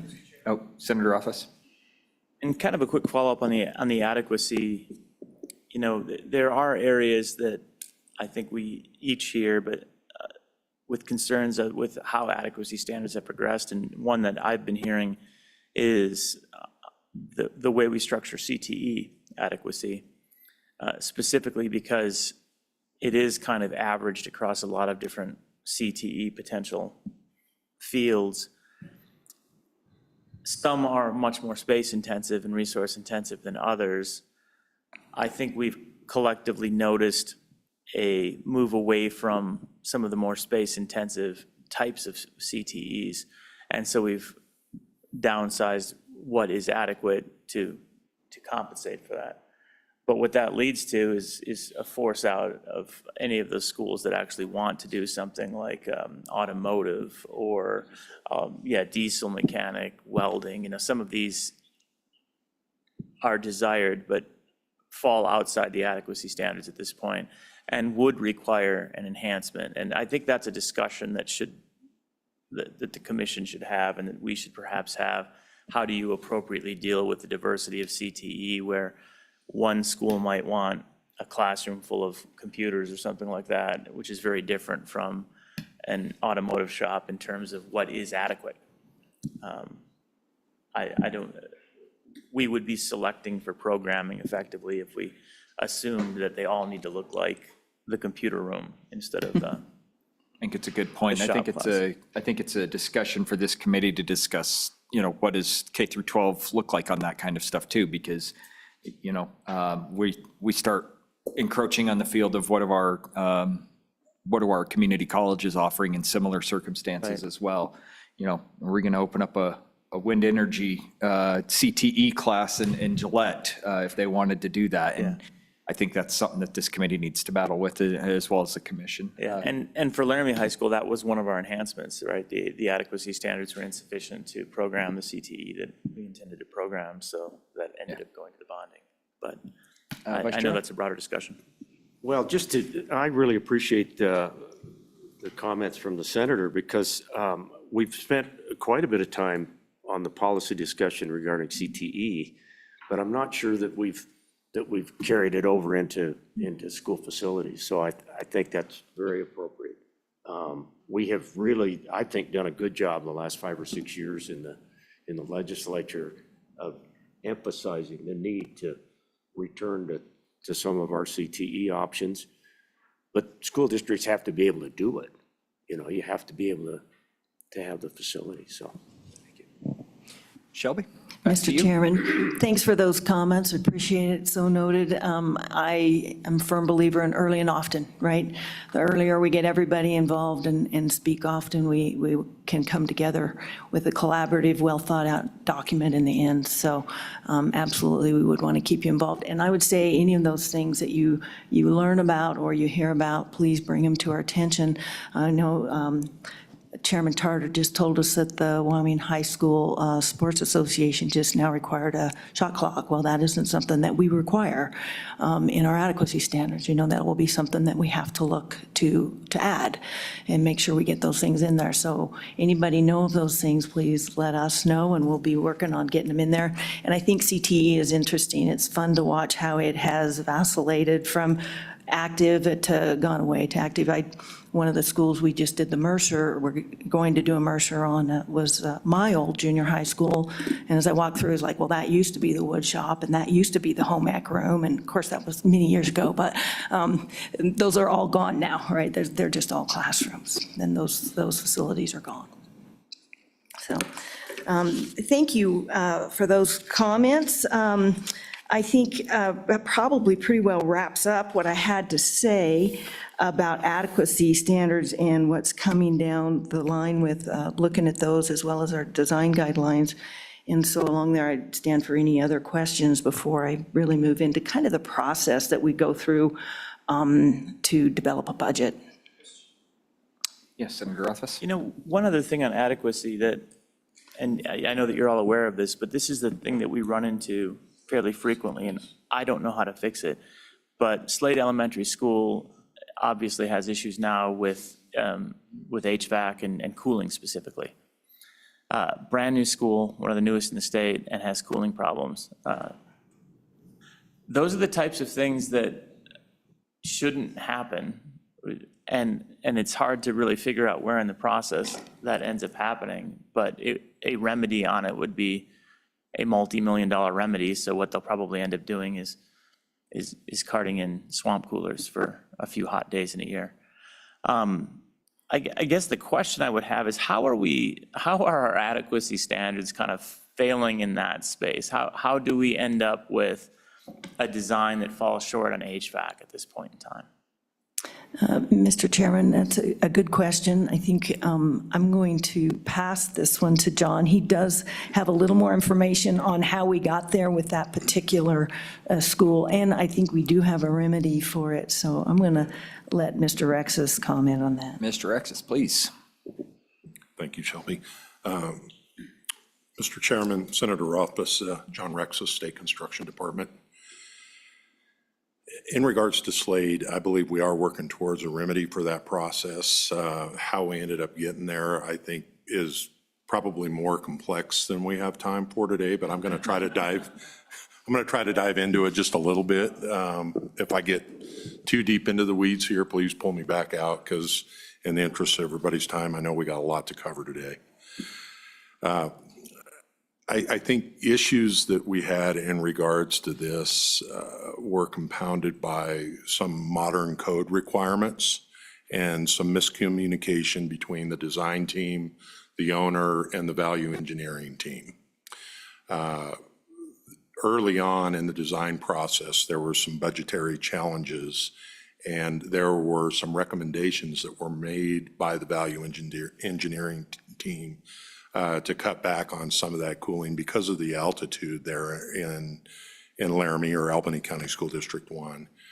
And the justification for that is that typically in those higher altitudes, you've got a much cooler climate for a majority of the school year. However, I don't think that it was necessarily conveyed to anybody at that point in time that there was a potential for summer school to be held in that particular building. And it was just a recommendation from the VE team in regards to take a look at this and see if this is something that will help you, not necessarily something that was mandated to be removed from the project because it exceeded any of our adequacy standards or design guidelines. And in doing that, I believe, because I wasn't particularly a part of this team, I believe that the disconnect was that the design firm, the sub-consultant, which was the mechanical engineer of record, agreed with the value engineering team that because of the altitude, that most likely they would be able to get away with not having the cooling element. However, I think some of the modern code requirements caused them to have a certain amount of air exchange within the classrooms. And because of that air exchange, we found that in the afternoons during early winter or late fall and late spring, when the ambient temperature outside increased, that it was bringing a lot of warm air in because of the air exchange and causing those classroom temperatures to exceed what they should have been. I know that we're working forward. We still have some remaining funds within the project, and we've given them direction to go ahead and design, what it's going to take in order to add those cooling coils to those air handlers and bring cooling to the classroom. But I think it was just some miscommunication, some miscalculation on what the air exchanges were going to do. And then I also believe, we probably had and consistently are getting to some unusual seasonal temperatures in those areas. So that's kind of how that all occurred. If you would, I think it's somewhat of a perfect storm for this instance, but we are moving forward. We've been working with the district for that. We did tell them that if they wanted to go out and purchase those swamp coolers as an interim solution or remedy while they were working towards a more permanent or appropriate fix, that they could do that. And Mr. Chairman, thanks for that update. It does seem like something, and I see where it sounds like a miscommunication, but that seems like one we should, somebody should be double checking these boxes and making sure that school is going to be functional every day of the year when we build a new one, and getting to that as a part of the process is important. One other thing I guess I would just ask, and the windows don't open in that building. It's a new building, and a lot of times you build a building without windows. Is that truly a best practice? Is that something that we really focus on? Does that end up leading to significant cost savings when you have an overall HVAC system? Because honestly, that too would have been a helpful part of the solution, but it might not be a cost-effective solution when you have an overall HVAC process. Mr. Chairman, Senator Roth, go ahead. if I understand the question correctly, what you're asking me is in regards to operational windows that open and close. And a lot of the times, while we make recommendations or the value engineering firm of record makes recommendations, there's no specific set requirement in regards to having operational windows. It's more of a district choice, I believe, and a lot of what comes into play in regards to how that decision is made is based on security matters. And so we kind of leave that with them, but I would say that it has been a department recommendation and a value engineering recommendation not to have those because it tends to interfere with the climate control systems in the building. I'm sorry? Yes, we're gonna go ahead and move on from this. I appreciate the discussion. We'll take this offline. Shelby, if you can go ahead, we got about 20 minutes here. Is that enough time for you to get through your portion on kind of the appropriation sequence and the flow charts that you've provided us? You do what you need to do. We'll take a break at 10:30. We'll take a stop at 10:30, try to stay on as close of a schedule as we can, just to get a bio break in and whatnot. Okay. So go ahead, please. All right, Mr. Chairman. So the next sheet you have there is just really kind of a flow chart that shows how the appropriations come to be. I'm going to walk through bullet points 1 through 6, and then I think when we get to 7 through 11, where it moves into the legislative process, you all understand that well. So I won't spend much time on that. So let's talk facility planning. This is something that it's required every 2 years that they have an updated plan. Director McComey and I are going to move back to an annual review. We are going to move the timing of the year because our planning staff, not only do they do the K-12 school facilities, but they also do the state facilities. And so in order to get everything done before budget time, we're going to move the K-12 schools to that September through December, January timeframe. We went into the holidays there. But that should get us through the process. We will have enrollment numbers before we completely finalize from WDE. And that will feed then into our budget plan, program and development a little sooner. So H1 does require approval. And I did have the boilerplate actually in your packet. It was 22 pages long, and so I pulled it out so that you didn't have quite so much paper. So when you see those page numbers, that's what it is referring to. But I'll just walk quickly through everything that's in there. There is a box in there for the district to actually put in their notes, and then the department to add theirs. So we'll kick off with meetings. We'll have a letter out by the 1st of August. We'll do a webinar that just is a training for school districts. They have a lot of turnover in staff, so they understand the process, and then from that, they can call and ask us questions. Before we move in, then we'll move into kickoff meetings as needed. And then we will develop the facility plan. Obviously, we're building on the previous one.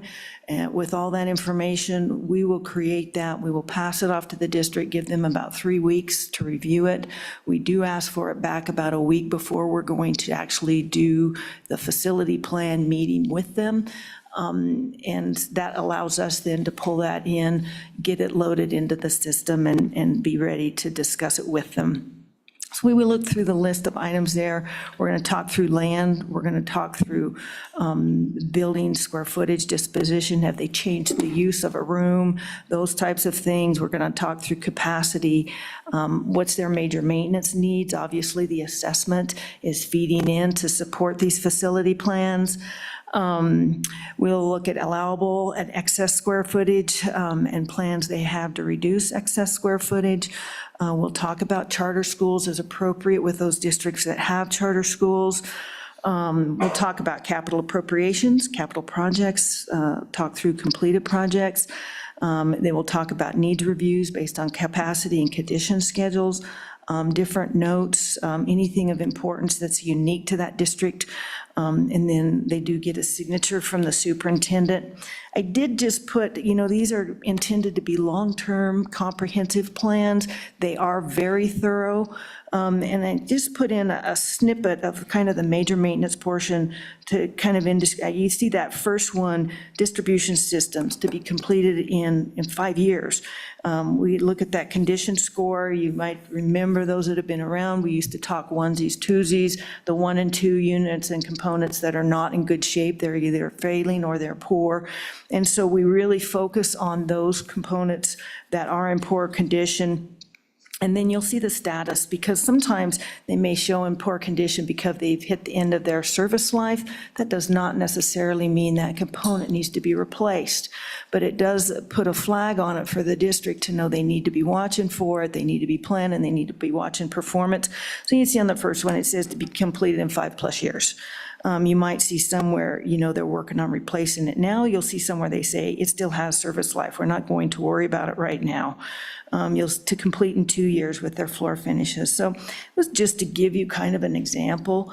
I mean, and you get into a district like Campbell or Laramie 1, these are massive plans. I mean, there's a lot of information. Those meetings can take all day to walk through and look at every building. Laramie County has 61 buildings, space by space, building by building, and it's very thorough.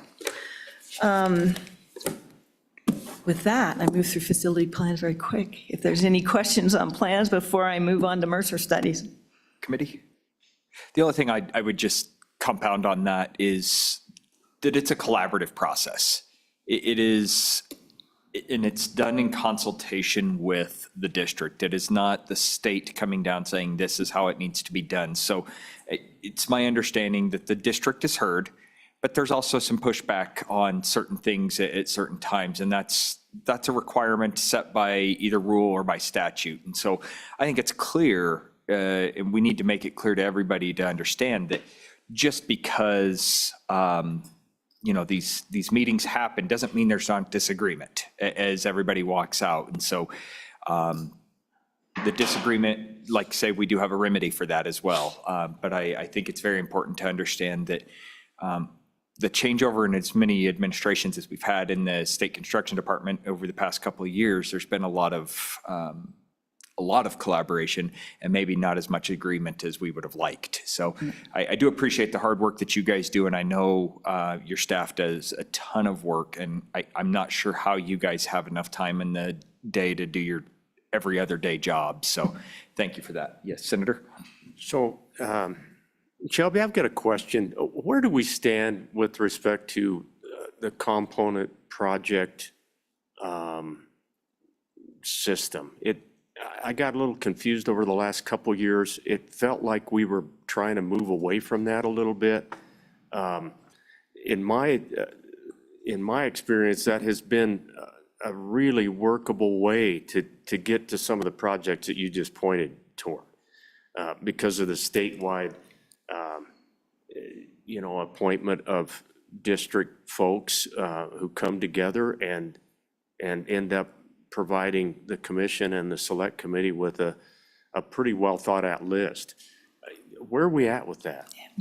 Is that still a part of what we're going to be up to? Mr. Chairman, yes, components are still critical. I'm going to talk most cost-effective remedies, and then the next topic is how do we pull our component projects together and how we prioritize those. And then again, at the very end, in the general updates, we're going to talk specifically about a number of options that we have considered and looked at, and how the whole process is still evolving just a little bit. So I'm going to kind of talk about it in general, how we do it here, and at the end, Mr. Rexis will give us a rundown of a lot of the different options and ways we've looked at it, given the new information that we have from the Bureau Veritas assessment. And Shelby, I just want to make sure I'm not pressuring you too far. We're not ending at 10:30. I was just going to let you know that we are going to break at 10:30. We have scheduled time after that as well. So I just wanted to make sure we're not pressing you forward, and please cover what you need to cover. Okay, thank you, Mr. Chairman. All right, I will move into most cost-effective remedies. I have put it here in the packet because ideally we would like to be doing those ahead of appropriation. As we all know, we're working through the 95 million now and kind of have those backwards to the process, but I've put them here because we would like to be kicking those off much sooner. And the whole purpose of a Mercer study is to identify the most cost-effective remedy for school building and facility needs to deliver quality educational services and to meet adequacy standards. So there are 3 triggers that would trigger a most cost-effective remedy. One of those is if we see a district that is projected to be at 100% capacity. We're looking out 8 years. So we look out 8 years thinking 3 years, if they've got a capacity years, 3 years to get through the planning and design process and the construction process, and then we project 5 years beyond that. If we have an FCI score that is above 0.3, The 0.3, I think, is a good number, and I think that we're going to see by starting the Mercer study at that level, we can get in and fix especially major components to the senator's comment. We can get in and take care of some of those large components that might be driving that FCI score. It might be an HVAC system, it might be a roof. And so we can get in and determine that remedy and maybe save ourselves remediation or remodel some of those things down the road. And then, is it inadequate to deliver the required educational services? So this would be one that comes to us through the 3A process. So those would be our 3 triggers to kick into a Mercer study. The State Construction Department retains control over the studies, but they are, again, are done very closely, consulting with the district. We are actively in Laramie Ones now. I think we've had, and some of those meetings actually occurred before I was here in this position, but I think we've actively met with them 4 times already, and we have a 3-day meeting coming the week of the 10th of July, where we will meet together for 3 solid days as we work through those alternatives. So it is very collaborative with a lot of consultation with the districts. And in that particular case, it can be related to multiple buildings.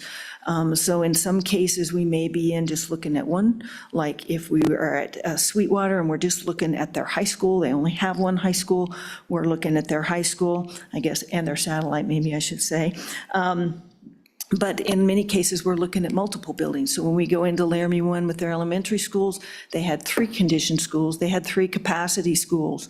So we went in there and we are looking at all elementary schools. We're looking at the way the whole system is functioning in Laramie One to determine the best way, the most cost-effective way to remedy those condition and capacity needs within the Laramie One school district. So again, you'll see the same things we've talked about here a number of times when we work on the Mercer study. We're going to look at adequacy standards. So it may be a condition-driven Mercer study, but when we get in there, we are going to look at adequacy at the same time, right? We're there, we're reviewing, we're going to look at adequacy as well. We're going to compare to current design standards. We're going to look at the data and the facts. All the information that we have available. We're going to look at the district's facility plan. It's a critical part of the process. We always consider non-construction alternatives. Are there any, we look at the availability of their major maintenance funding. I know one of the Mercers we're looking at right now, maybe you need to go spend some major maintenance on these items. It may come back as a component project. We're looking at enrollment projections, FCI projections, we're looking at design capacity and square footage of the building. We do take into consideration the immediacy of the need. Can they deliver the prescribed statewide educational program? We will then, once we have developed what those options are going to be, and as you can imagine, this might start with many options, and then we narrow it down to the few that we think are really viable, and then there will be a cost put together for all of those different options, estimate anyway, as we move on through the process. Again, we're getting school district input, and then any other appropriate factors. In many cases, the districts have already done Mercers, or maybe they've even gone in and done their own assessment on their buildings. All of that information is taken into consideration as we perform the study. And then the consultant or the SCD, if they do it themselves, will prepare a formal recommendation, and that will be taken to the district, and we will discuss that with them. If the district concurs, we will finalize the report and we will move that forward to the commission for approval. If the district disagrees with where that has come out, the district has 30 days to request an informal review of the recommendation in accordance with Chapter 2, Section 4 of the Rules and Regulations. And then that will go before the director of the Department of the State Construction Department, or the State Construction Department. And he will do his review and come back with a decision. Once we have that, the SCD will go together and compile all that information, the information from his informal review, any additional data that was provided by the district and considered, and we will put together the recommendation that we're going to move forward to the commission. And at that point, the commission will make a determination of the most cost-effective remedy. They will take into consideration all of those studies, all the information that is provided. And then I would say that, they may make a decision. It doesn't necessarily bind them. They can go back and forth. They may come back, something might change their decision, then something might occur, and they'll go back and redo that. So that is kind of how we move through the most cost-effective remedy. They are moving slow. When we get back to the updates in the final agenda item today, I'll talk through the MRSRs that we have actively going now. But it is quite a process. There's an amazing amount of data to review and to pull these recommendations together. Shelby, I don't want to open up a can of worms because I think you said you were going to touch on it a little later, and I saw the memo in there, but from my seat, I'm a little disheartened at how slow the 95 million that we appropriated 2.5 years ago is going out. Where are we at in the stages of some of that money going out? I know that Laramie 1, is in the midst of a MRSR. I haven't heard anything on that in quite some time. Can you maybe give us a slight and brief update on where we're at with some of those MRSRs that are part of that 95 million? Mr. Chairman, yes, I think we will start to see some results coming out in the fall. I actually went in and have changed the process a little bit. When the first MRSR proposals went out, the scope included everything. It could include, you need to go do site investigations. And so as a consultant, you sit, having now spent 3 years in the consultant seat, going, well, do I put a fee together for reviewing 3 parcels of land or no parcels of land? Does the district have land? So it was very difficult to put together a fee without just including everything but the kitchen sink. So when I came in, the ones that were still in process, I said, let's do a phase 1 to just include the kickoff meeting. So we'll meet with the districts and go walk the facilities and kind of wrap our heads around what we think the alternatives are that we need to be considering. In many cases, they may already have land. In many cases, we can look at it and go, this isn't a remodel or a replacement. This is going to be something less. So then we could pull in that scope of work and put together an easier scope to put a fee to and move them a little quicker. So I've made that change. We've moved, most of them are getting ready to move into phase 2 if they're not already there with a more concise phase. The other concern I had with just putting the whole thing out, if they put together a fee large enough to cover everything that's included in there, right? Because these were costs not to exceed fees. I was going to tie up a lot of that $5 million for work that we knew we in the end weren't going to need to do on that particular study. So I didn't want to tie up funds either that I could keep to move into some of these other MRSRs. If we have to go in and amend those, we will. So I think by the fall, we should see some rolling out. We certainly are further on with Laramie 1s on their elementary schools and their high school than any of those at this point. Those are also, is absolutely the most complicated, complex one. Okay. Vice Chairman? Well, just to emphasize, Mr. Chairman, you're not the only one who is a little bit concerned about what feels like a little bureaucracy, and it's hard for eyes not to glaze over when we start talking phase 1 and phase 2, and this is design, and this is stage 2, and then we're moving over to something else, and we'll get back to that one, and, pretty soon, our constituents and we as legislators start saying, we need to pick it up. We've got to spur the horse a little bit. So I appreciate your efforts on that front, Shelby. I would really encourage, let's try to get this ball rolling. We've got a lot of work to do. I do have a question regarding the ability of a district to, on a most cost-effective remedy. I get the fact that there can be disagreements, but has there ever been a case, I'm looking at the chairman of the commission, has there ever been a case that a district has brought forth what their preferred remedy is, as opposed to the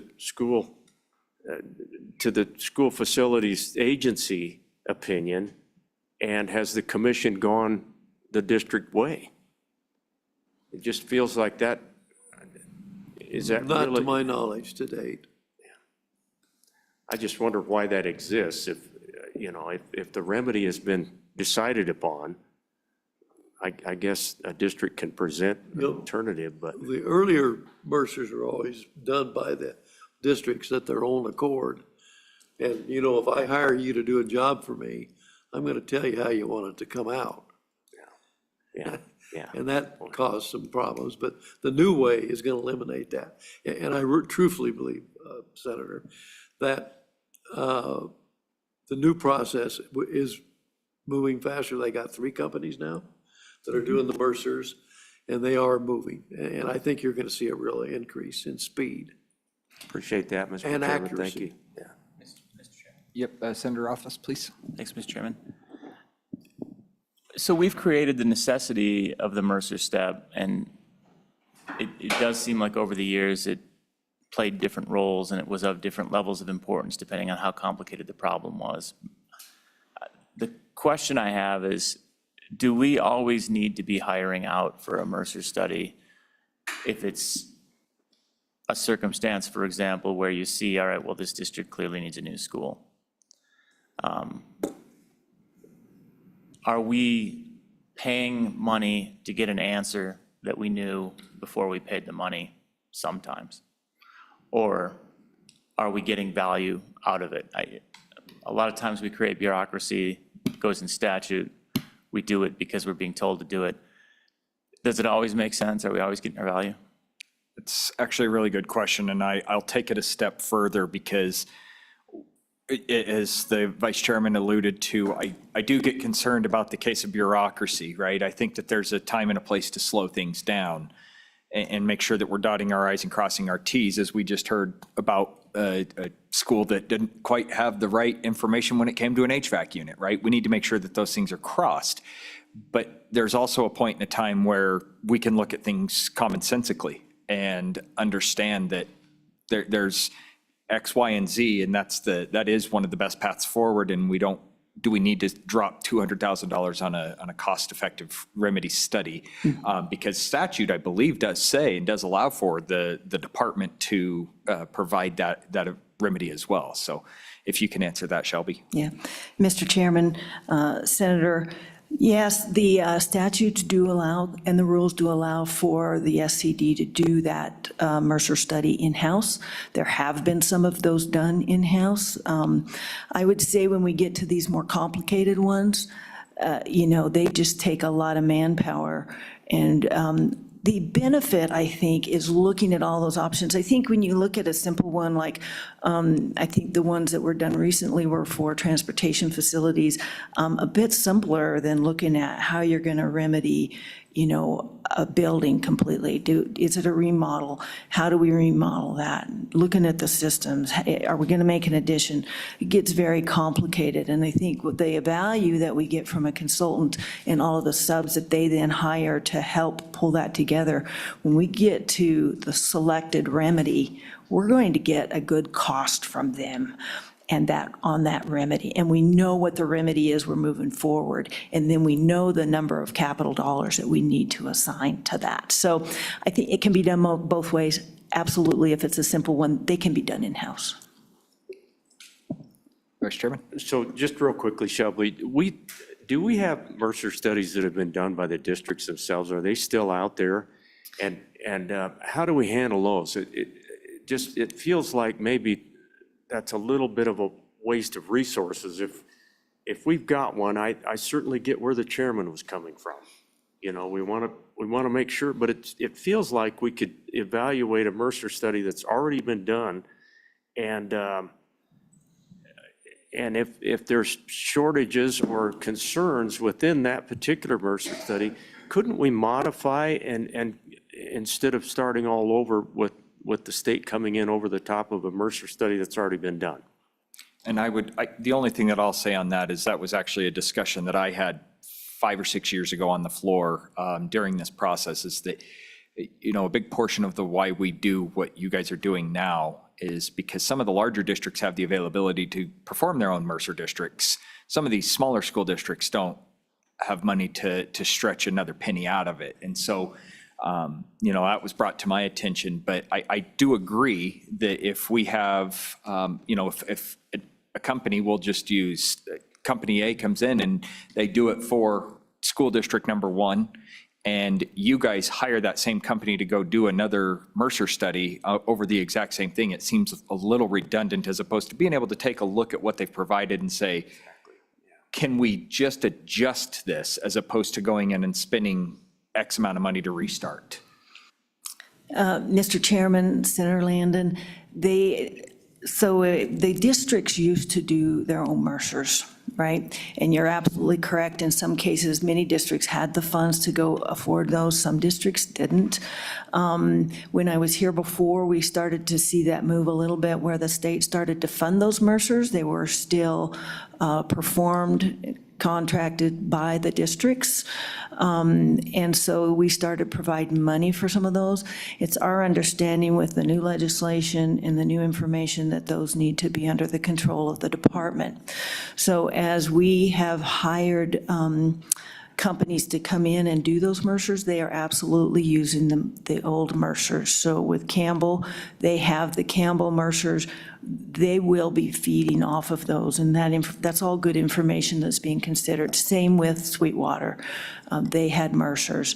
I don't know about Teton, I apologize, but we do look at past Mercer studies and use that data. Thank you for that, Shelby. That's helpful, and I'm glad to hear that. It just felt like the redundancy, and I'm just glad to hear that we're utilizing what resources we already have out there. So thank you. Yes, Senator?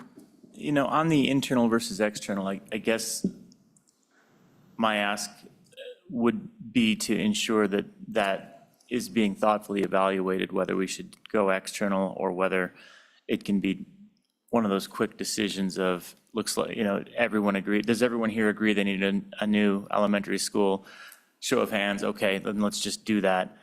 And I think of that from the standpoint of the cost of the time, not just the cost of the Mercer study, right? That Mercer study, $200,000 sometimes is cheap compared to what it costs us to spend the time doing the Mercer study. And I think it's an important part of the process when there's complexity. I guess I'm just concerned that we make it the default pathway because it's the safe way, but it is expensive. It's not truly a safe way if there ends up being associated expense with going that path. And I don't know if there's any comments on how it's being done right now. This is kind of a new time when we have the state reliance on the Mercer. And has that been talked about, how that timeline, and maybe there are better timelines that can be used, when you're not affecting a construction season or something along those lines. And any thoughts on that? Shelby, please. Mr. Chairman, Senator, I think we're going to see, part of our issue now is we're trying to manhandle 24 of them, right? That is a heavy load. It takes a lot of manpower, even just for us to be working with these consultants in the districts on 24 different Mercers is quite a load. I think after we get through this peak and we see it drop off, that we're going to be able to manage these better and look at being able to do them internally. What we're looking at coming in the future, we've got the new 3.8 that we'll look at. I have a particular consultant I want to go back. It's one we have on contract, but they're not actively doing any at this point, as they had some issues with their timing, didn't think they could deliver on time for us. But I'm going to go back out to them and see if they might pick up that Mercer so we can get another one in the mix. But as we look at what's coming down the road, it looks like about 6 more that are going to come on this year based on the 0.3. And we have the 3.8. So I think as we get over this hump and the number of these Mercers coming in slows down, it's going to be much more manageable, and I think we will be able to move them quicker just because we just won't have the load that we have right now. So, Chairman? Mr. Chairman, Shelby, thank you for that. And don't you think that's a byproduct of the slowdown that I described earlier this morning when, the late teens, frankly, we weren't able to do very much. And so don't you think the districts are coming forward with, it's time, we've got these facilities, we've got to get on. I don't think I've ever heard of that many Mercer studies at one time.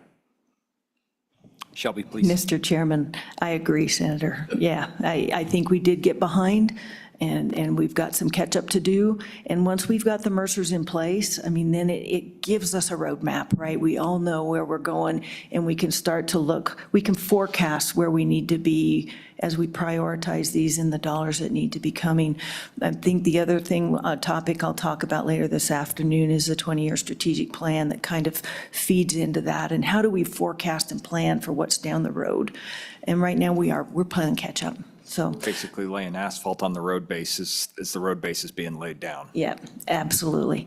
And I do think, picking these up at the point three, I said this a little earlier, but I think as we start to look at the point three, it's going to be an easier fix if we catch those at the right time. And so I think we'll be able to turn those over quicker.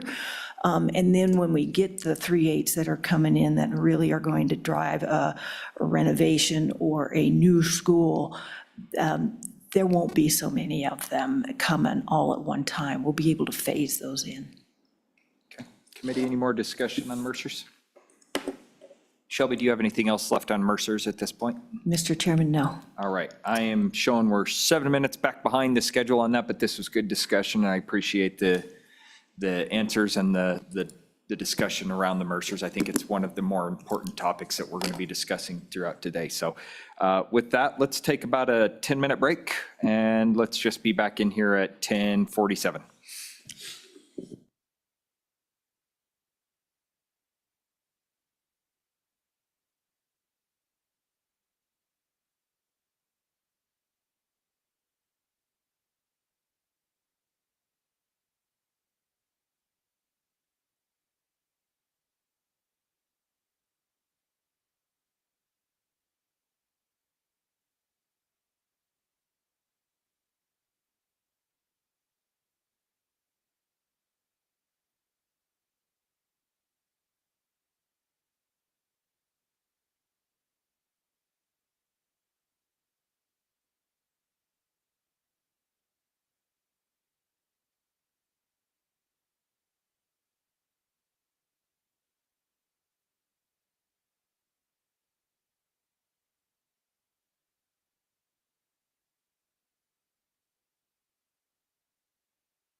All right, we're going to go ahead and come back to order here.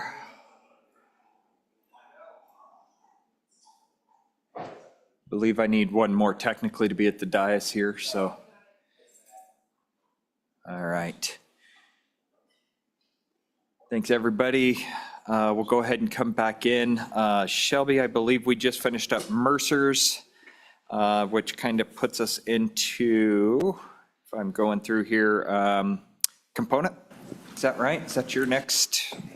Mr. Chairman, that's correct. All right. I might make just a couple more comments on the Mercers and not to open that door back up, but I think another couple of the changes that have happened, first of all, we used to start a Mercer at 0.6, right? So 0.65. So by moving that back down to 0.3 has loaded up the need, and which should slow down some as we move on. And then with regards to the 95 million, it was required that we complete a Mercer before we spend those funds. Also, it won't still move all that quick, in that if we've got to do design, there's another year of design before we're actually going to put a shovel in the ground. And I think the process is just helping us to make sure we're fair and we're equitable and we're fiscally responsible with how we then prioritize those projects and move the money out the door. So those Mercers are really informing a lot of decisions that will be made on down the road. So I just wanted to, those are some other reasons I think we've seen those slow down and why we have so many more in the queue than we would typically have going at one time. So with that, we'll just talk through the component project process. We develop a prioritized list of components. Component projects are intended to supplement major maintenance funding. So these have to be projects that qualify for major maintenance. We will, the way we determine what that list looks like, it will be a list of the deficiencies for that school based on the recent assessment for the next 3 years. So the dollars of those deficiencies, and then we look at the major maintenance balance that that district has and the major maintenance appropriations they are expected to receive, and we divide those, and then whoever ends up on top, is where we say the highest need is. We are looking at educational buildings, and then we are looking at high-impact systems, right? We're looking at those systems. If the HVAC goes down, you're going to close that building down. If the plumbing and you have no water is not working, you're going to close that school down. So we're looking at those high-impact systems and developing that funding index, and then we prioritize using that list. Generally, this request comes in and it's around $30 million. That was all I was going to say at this point regarding components. We have, actually, that is not all I was going to say, excuse me. Let's move on to the next page. So I did want to show this chart and show you how the recent assessment helps us inform the component decision. As you see this chart that I have laying there in front of you, you'll notice on the left side is the facility index condition, or the facility condition index on the left. On the right, you'll see the dollars in millions. Across the bottom of the graph, you'll see the years. And if we look at this, the gray bars is if you were to not remedy any deferred maintenance. You just didn't do anything with the maintenance that building needs. That is how the deferred maintenance is going to accrue with that building. The bright blue bars are showing you where there is a need identified based on the assessment. So in this particular graph, you can see that in year 25, there's about $8 million need. Now that can be spread across a number of different components. It could be one large component and some smaller ones. And so this just tells you where that need is coming. It doesn't give you a lot of detail on that need other than what the dollar figure is. So if you flip to the back of that page, and look at the estimated reserve column. you can see what those dollar figures are there in each one of those years, the deferred maintenance that's coming in and identified by the study. So for purposes of this discussion, I just had JJ go into that 1.542,300 and drill into that for me. And that gives you, just gave you a portion of the list down below. And it is small to read, but if you'll see the very first line item there is roofing, clay, concrete tile, replaced. It's estimated at $646,000. And you can then just go on down. You'll see the next one's casework. So you can look at these needs and go, that's a high impact need. We need to get in there and fix that. You might look at casework and say, well, yeah, it's not in great shape, but that might be a lower impact need, right? We maybe don't need to fix that right now. And the other things we'll find when we drill into this that we're discussing with the districts, and will come up then when we do facility planning, is, well, maybe they went in and did some work on that roof already. Or maybe they had a hailstorm and it got replaced with insurance and we haven't gotten that information yet.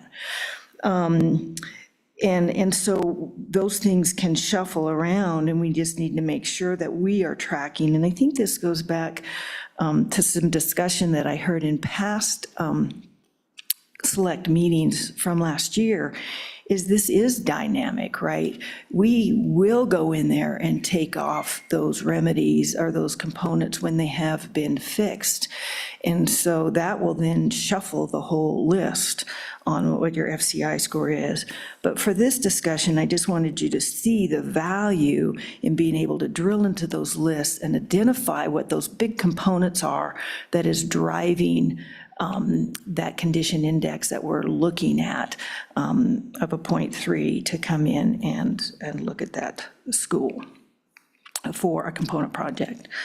So that actually does complete what I wanted to say here, and we will discuss components again a little later this afternoon. Thank you, Shelby. Committee, I think this is one of those really important topics as well, and we will get into a little bit more discussion on the major maintenance side of things, but I think that this is a really, really important piece to this discussion, and mainly just that escalator when you start looking at that gray bar. And this is helpful for me serving on the Transportation Committee, see this on the horizontal construction, and where you start degrading to a point where you can no longer maintain those assets, and you're in basically catastrophic failure at that point. Once you hit that critical point, if we don't spend enough on these schools keeping them up, we do reach that catastrophic failure, and it becomes a larger cost to us at this component level funding. So, you know, I don't know if there's any questions from the committee, but I would highly, highly suggest studying this as in-depth as possible. And I think it's, you know, it's terrifying when you sit there and you look at something as a school building in 2023 built, and you've got one little tiny reserve cost of 1.5 million, but by the time we get down to, you know, 20 years out, that is already an $80 million project. And I think one of the concerns, to be fair, is we have heard once we get down to major maintenance, that school districts are not utilizing their dollars correctly. And I think I think you guys will get into that a little bit later, but when it comes to component level funding, it's very detailed and very prescriptive, I will say. Yes. And so I think that it's, again, done in consultation with, it's not a directive, you know, thought through by you guys and said, thou shalt. You guys do a good job in working with the school districts and making sure that the component level projects are done correctly. So, yes, Senator McKeon.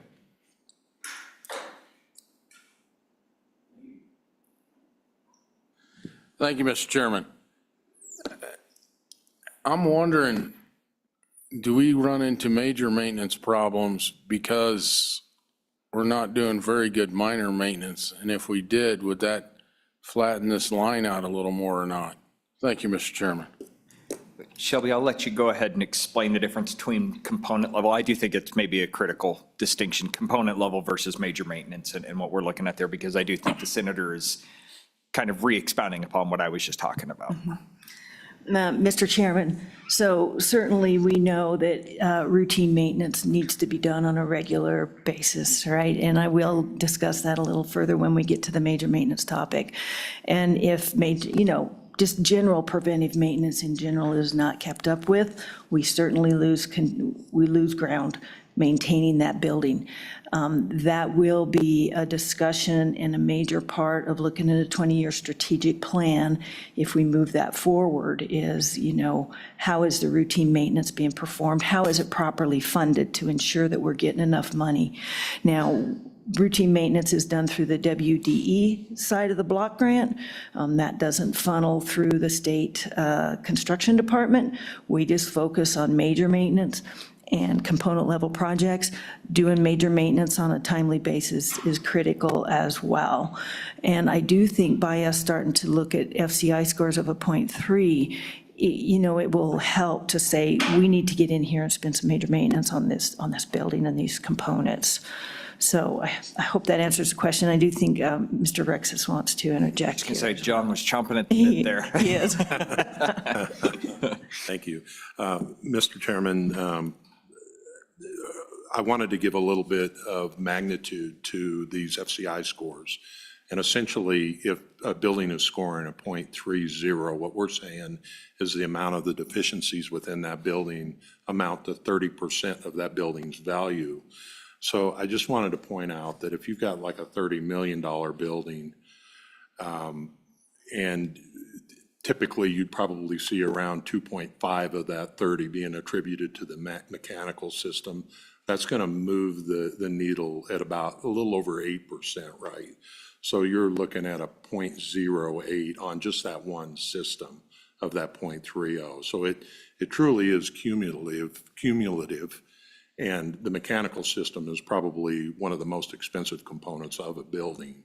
So everything else is not going to, move the needle that much. But it all adds up, right? Yes, Senator Brightman, please. Thanks. Has there ever been any discussion about having the state take over the maintenance, even the minor maintenance? Because the way I see it is basically the state owns these buildings because we're paying for them, we're building them. But the local districts claim ownership of them, but they're not building them with local money, it's state money.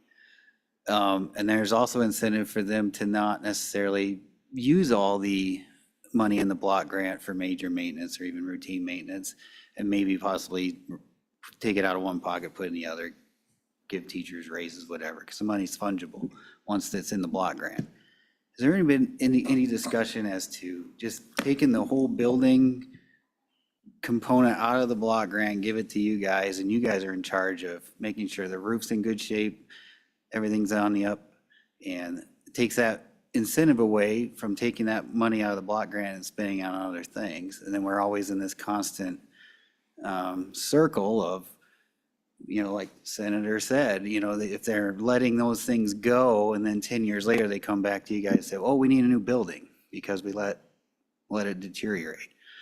Has there been any discussion to take that completely out of the equation and let you guys manage all the facilities in the state? Shelby, I'll let you answer that, but I also just had the vice chairman and longest-serving members on this committee give me the nod as well, but please, I'll have you answer at your point.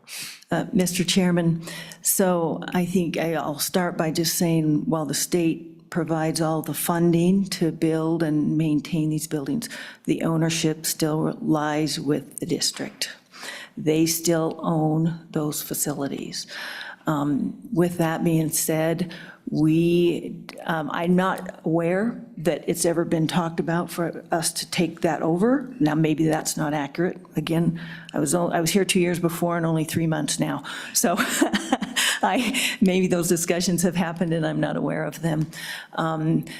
Along those lines, we don't have the authority to tell the districts how to spend their funds, the routine maintenance or even the major maintenance funds.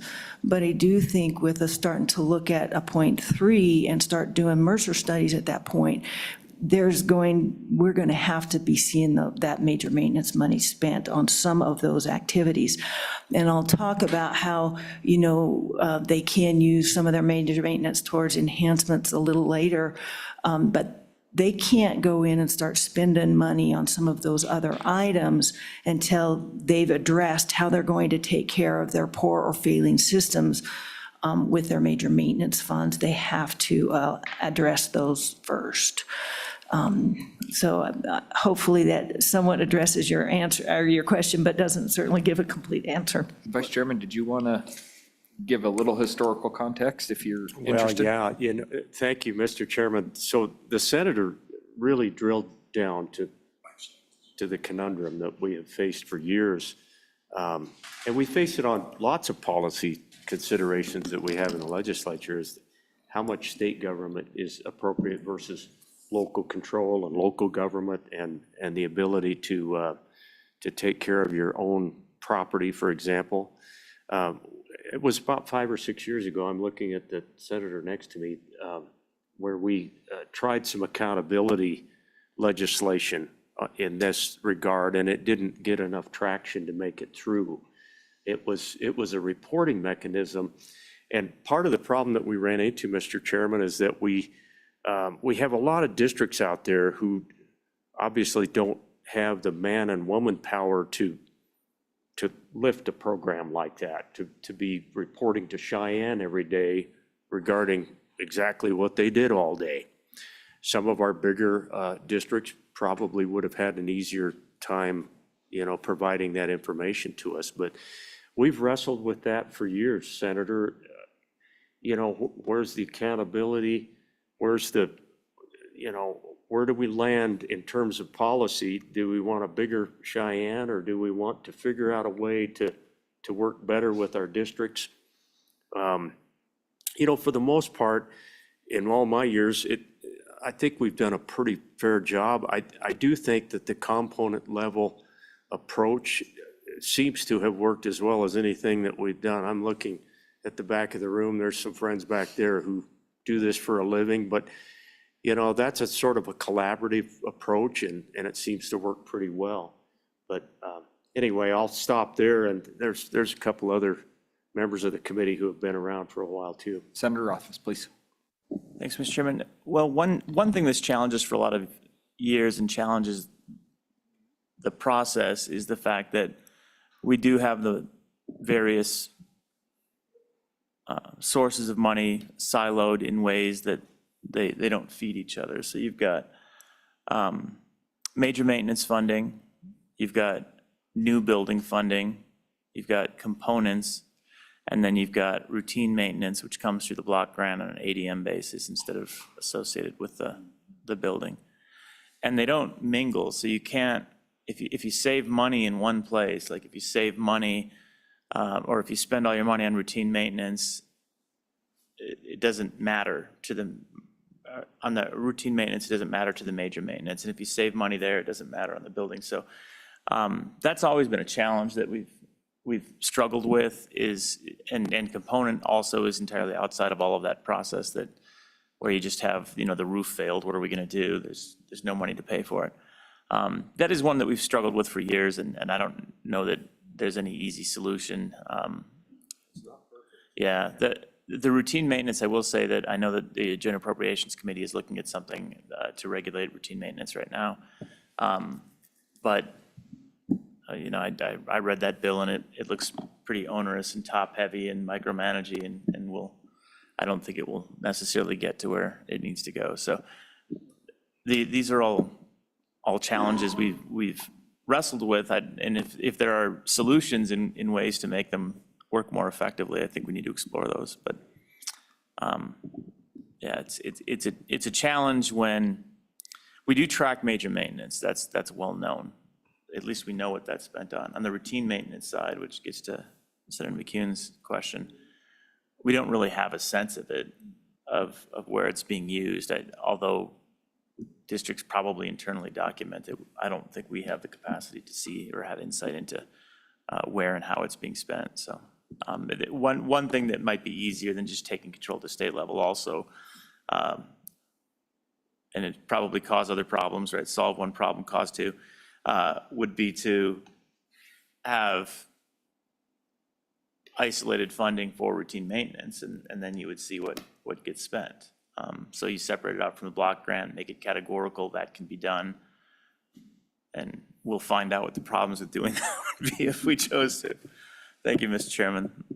Yeah, I think to your question to both the points, it's a very complicated issue, and it's not as simple as just walking into it. And I know I have been watching JAC, and again, the bill that is being discussed through them it's more encompassing than just K through 12 as well. It's a very, very large bill, and I know you guys are intimately involved in that in that process as well. So appreciate the heads up on that. I'm sure we'll come back to that a little more when we have the major maintenance discussions, but I do appreciate the delineation between major maintenance, routine maintenance, and the component level that you just covered. So I think we're into capacity and condition index, is that right? That's correct, Mr. Chairman. So Tanya touched on this a little bit with her discussions. I'm just going to look there at the statute quickly. Down there at I and III, we're required to annually put forth these remedy lists, schedule to remedy building condition needs. So that's the list where we will develop a prioritized list based on the FCI score for all of those educational buildings and one for all of the non-educational buildings. And so we will create that list.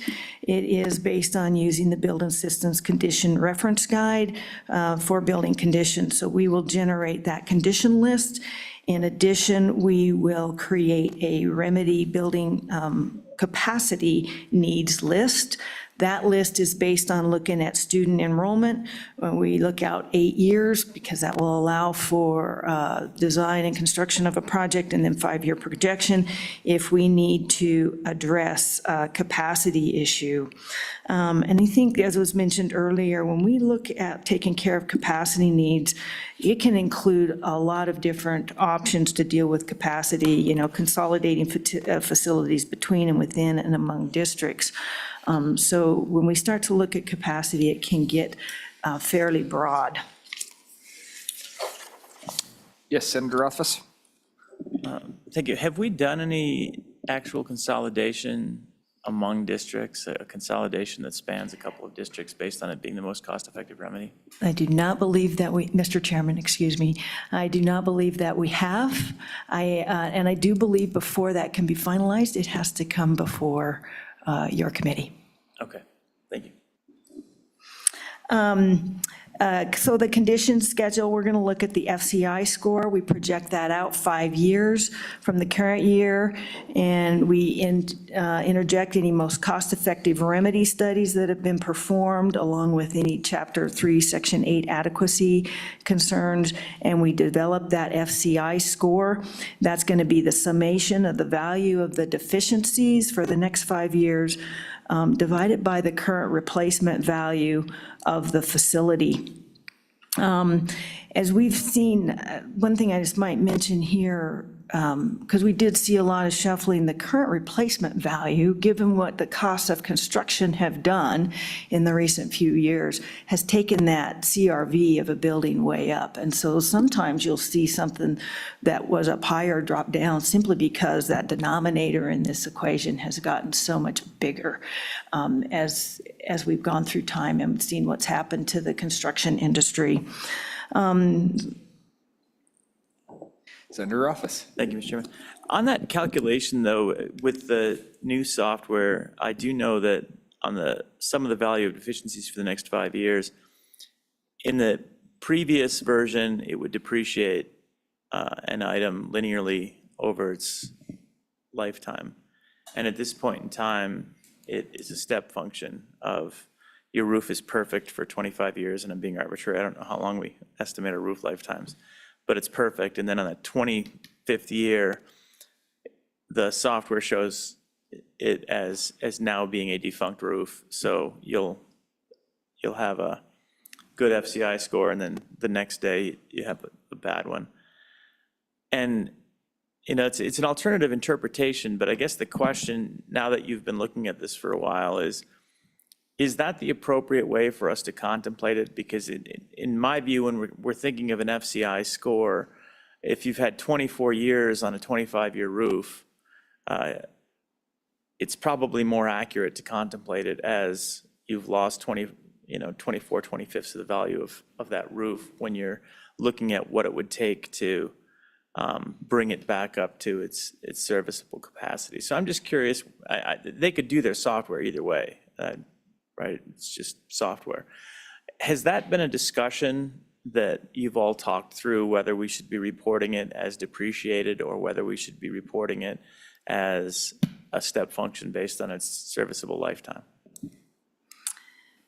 Shelby? Mr. Chairman, Senator Rothfuss, we are looking, and we'll see that happen in the facility plan meeting. Just because it says it's hit the end of its remaining service life does not mean, right, it's going to go down, right? It might say your boiler has hit the end of its service life.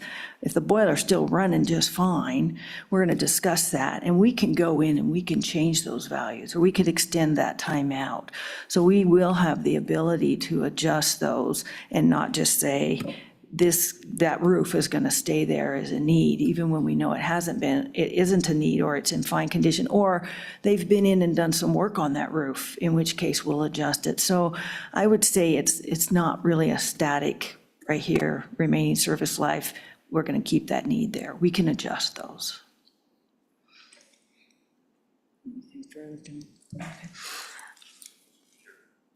Yes, Vice Chairman? So my apologies, Shelby, if I get out ahead of you a little bit, but regarding capacity and condition, over the past handful of years, we have asked that the department and the commission put more emphasis on the capacity side of things. When resources are tight, that makes the most sense. If we've got a capacity issue, that far exceeds some of our condition concerns out across. Is that still the mentality, and/or is that by rule? And I'm trying to remember, to my recollection, we have not addressed that in statute necessarily, but I do think that's been an emphasis. Can you speak to that? Am I mistaken on any of that? Mr. Chairman, the advantage and the prioritization generally goes to capacity. They just took out of our rules, we pulled the consolidated list out, right? Because it didn't necessarily juggle the projects the way we felt they should. That gave a higher percentage score to capacity versus condition. That is gone now. And so that's out of there. And I would say as we look at these, we're going to prioritize. And I think it goes back on one of the previous ones that we talked about the immediacy of the need, right? So if we look at capacity, it likely will come up as a high immediate need, where some of these conditions might have a little more life to them. And so we would push the capacity ahead of it. And maybe to follow up just on that last statement, if the capacity is an immediate need, you guys are also looking at enrollment projections that will show, hey, look, this is a fluke. We've got 3 sections right now for 3rd grade, but that was a increase in this particular class. The trailing 2 years in 1st and 2nd grade and the kindergarten coming in are relatively flat and sustainable. We may not need to actually have an immediate need. Is that correct as well? Mr. Chairman, that's correct. Okay. So just for clarification for the committee and for me, what we will receive this year, since we split this back apart again, we will receive the 2 lists from, and our commission, of course, will take a look at it first, and recommendations will be made off of 2 separate lists. And just prioritizing capacity over condition in some circumstances, or condition over capacity in other circumstances? Is that kind of where we're back to? Yeah, I think, Mr. Chairman, the Mercers are certainly going to support this, as I've looked at least the top capacity schools that we think we have, almost every one of them has a Mercer already ongoing. With regards to condition, I think most of those have a Mercer ongoing. And so we will be able to prioritize those based on the data that we have and make a good, solid decision on the responsible way to send out those funds and recommend. I think we probably about covered, when we look at capacity schedule, we do look out 8 years into the future. That allows us 3 years to get through the planning and the construction process, and then we look 5 years into the future when we should hit that capacity and that's how we select those jobs that are a high capacity need. We do consider the configuration, and when we get into looking at these Mercers, we will look at a reconfiguration. Sometimes a capacity issue can be resolved with changing boundaries or changing configuration of the schools. It might drive an addition, it might drive something else. So, it can result in a lot of different options to deal with capacity. The next page there, I've just given you kind of a typical example. I went back and pulled some old sheets, as we don't have our new condition and capacity ready to go. So I just gave you an example of this is actually 2019-20 condition list. If you flip it over, you'll see kind of what the capacity list looks like as we come in and look at our 100% needs, where we're 95 to 100 and 90 to 95. These will all be broken down that way. I thought right here I might take a bit of time and talk about, because one of the major pieces of capacity is enrollment, and what we're seeing the enrollment do in the state of Wyoming. And as we are working with the consultants on the Mercers, and they're going through and looking specifically at capacity issues, they're looking at enrollment projections. They're applying different methods and checking what our enrollment projections are showing and seeing if they're coming up with using some different methods. So I thought I'd talk just a little bit about that. This first chart is a statewide without charter schools included. And so you can definitely see when you get to the graph, picture's worth 1,000 words, right? A lot easier to look at that graph at the bottom. You can see that there definitely is a downward trend.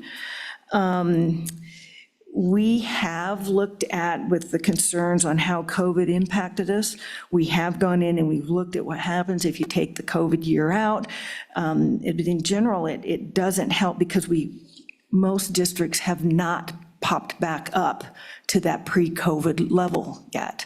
And in some cases, it actually hurts, because we had some districts who actually went up during the COVID years. We've had some districts where maybe overall the district didn't go up, but one of their grade levels did, say their 9-12 went up or their K-8s went up. And so when you start messing with taking those COVID years out, it can really move those numbers around to really not give you a good representation of what's happening. In visiting with our consultants that are working on Mercers, this isn't just a Wyoming phenomena. This is a nationwide phenomena that you are seeing enrollment decrease across the board. I do know, in visiting with some people that have been on the workforce council, that Wyoming was one of the few states that actually, we saw a lot of boomers go out of the workforce during COVID, but Wyoming was one of those states that also lost some of the millennials out of our workforce that didn't come back at the same level. And of course, those millennials have children in schools. And so, we see that downward trend. The next sheet that I have here is the statewide enrollments with the charter schools included. So just a few interesting facts there. Our charter school enrollments are still low enough. If you look at the average survival rate, I did go in and check that, because they're exactly the same as they are on the others on the previous chart. It's just because we don't have enough students in the charter schools yet at this time to really show a difference there. But we see that same downward trajectory still shows up on these graphs, that we're just getting that downward trend in our Shelby, enrollment. Can I just pause for just a second here? I think something that's popped into my head as I was looking at this last night is we're in a position right now in at least 3 counties where we're saying, hey, look, we have capacity issues and we need to build some schools. And then I sit here and I look at this downward trajectory and it starts to concern me on, okay, well, we're going to build some schools and then we're going to start having to shutter some schools. What type of, I know you talked about your 20-year long-range plan, strategic plan. Can you maybe give us a little bit of an idea briefly what that kind of looks like on a basis for us to understand how we're going to start seeing these projections move forward and how many buildings we're going to be building this point forward as opposed to maybe asset preservation? Mr. Chairman, I think if we go back to the capacity portion of that, we are seeing this downward trend, and I think we will see that show up in those Mercers on what those projections are, what do we need to do. We don't want to overbuild, because here in a few minutes, when we get to major maintenance, we're going to talk about excess square footage. That is going up because our ADM and our enrollment is going down, right? So we've kind of got this double-edged sword going on. As we look at asset preservation and tie that together, I think when we get to that whole piece, that really is just talking about the facility in general and how do we maintain that facility. We will talk about the fact that a school building is different than maybe the way you would go in and address an office building or a transportation facility, right? With the thoughts of education and how education evolves over time. And I do think we'll see the charter schools as they continue to grow and we see what happens here in a few years when there's no limits, we may see those numbers really start to shuffle. One comment I might come back to, we talked a little bit earlier about the charter schools. We go into chapter 21-3 and it says the charter schools will be considered in the ADM. And so for the whole district. And so we, as we sit here now, some of those nuances that we're learning about is, okay, so do we include the charter school ADM as we project rate of change that comes in to help us with enrollment projections? Or do we not? Because really we aren't seeing those students within the school district facilities. There's always a chance a charter school could close, then those students are going to be back in the school districts. So we've been kind of wrestling with that. So what you're going to see from us this year, I think we'll see them both, just like this. Here it is with the charter schools, here it is without the charter schools, as we try to wrap our heads around what, how do we handle those numbers? And how do they affect the decisions that we make? Our statistical analysis man here is going to have something to say. No, Mr. Chairman, I was just thinking that this conversation also relates to our conversation about maximum allowable square footage for major maintenance. And as we see declining enrollment, that exacerbates that concern where all of a sudden we'll be underfunding major maintenance because we have some schools that are lighter in their ADMs. So I think it's appropriate for us to really take a good look at that this year and maybe put some legislation together to change how that's done. Mr. Chairman, as a quick reminder, one of the things that we've emphasized over these last 4 or 5 years is through the Mercer process and through collaboration with our districts, this whole idea of renovation has, I think, really gotten some air under its wings. And over the last couple of years, this committee has visited a couple of schools where that has been very, very effective. And it seems to me, and I don't know if the commission has talked about that, Mr. Chairman, much, but that seems to be a point that could be emphasized, especially in a district where the enrollment is not pressing capacity, but we maybe have a condition situation and we don't feel like the investment of a brand new school is appropriate, but we might be able to go in and take care of a school I've been so impressed with a couple of the schools here in this district where they've just completely gone in, and it is startling how good that can turn out. I don't know if that's been a discussion yet. Shelby, maybe you can address that. Mr. Chairman, Senator Landon, thank you. You're going to give me a great segue into the 20-year strategic plan when we get there, so thank you for that question. But, you know, part of the looking at education and as it evolves, I think that's one thing we think about, and it affects everything, right? If we decide that, and say it's at year X, is that 25, is it 30, is it 35? I don't know. We know we can make these buildings last for 75 or more years if they're well maintained.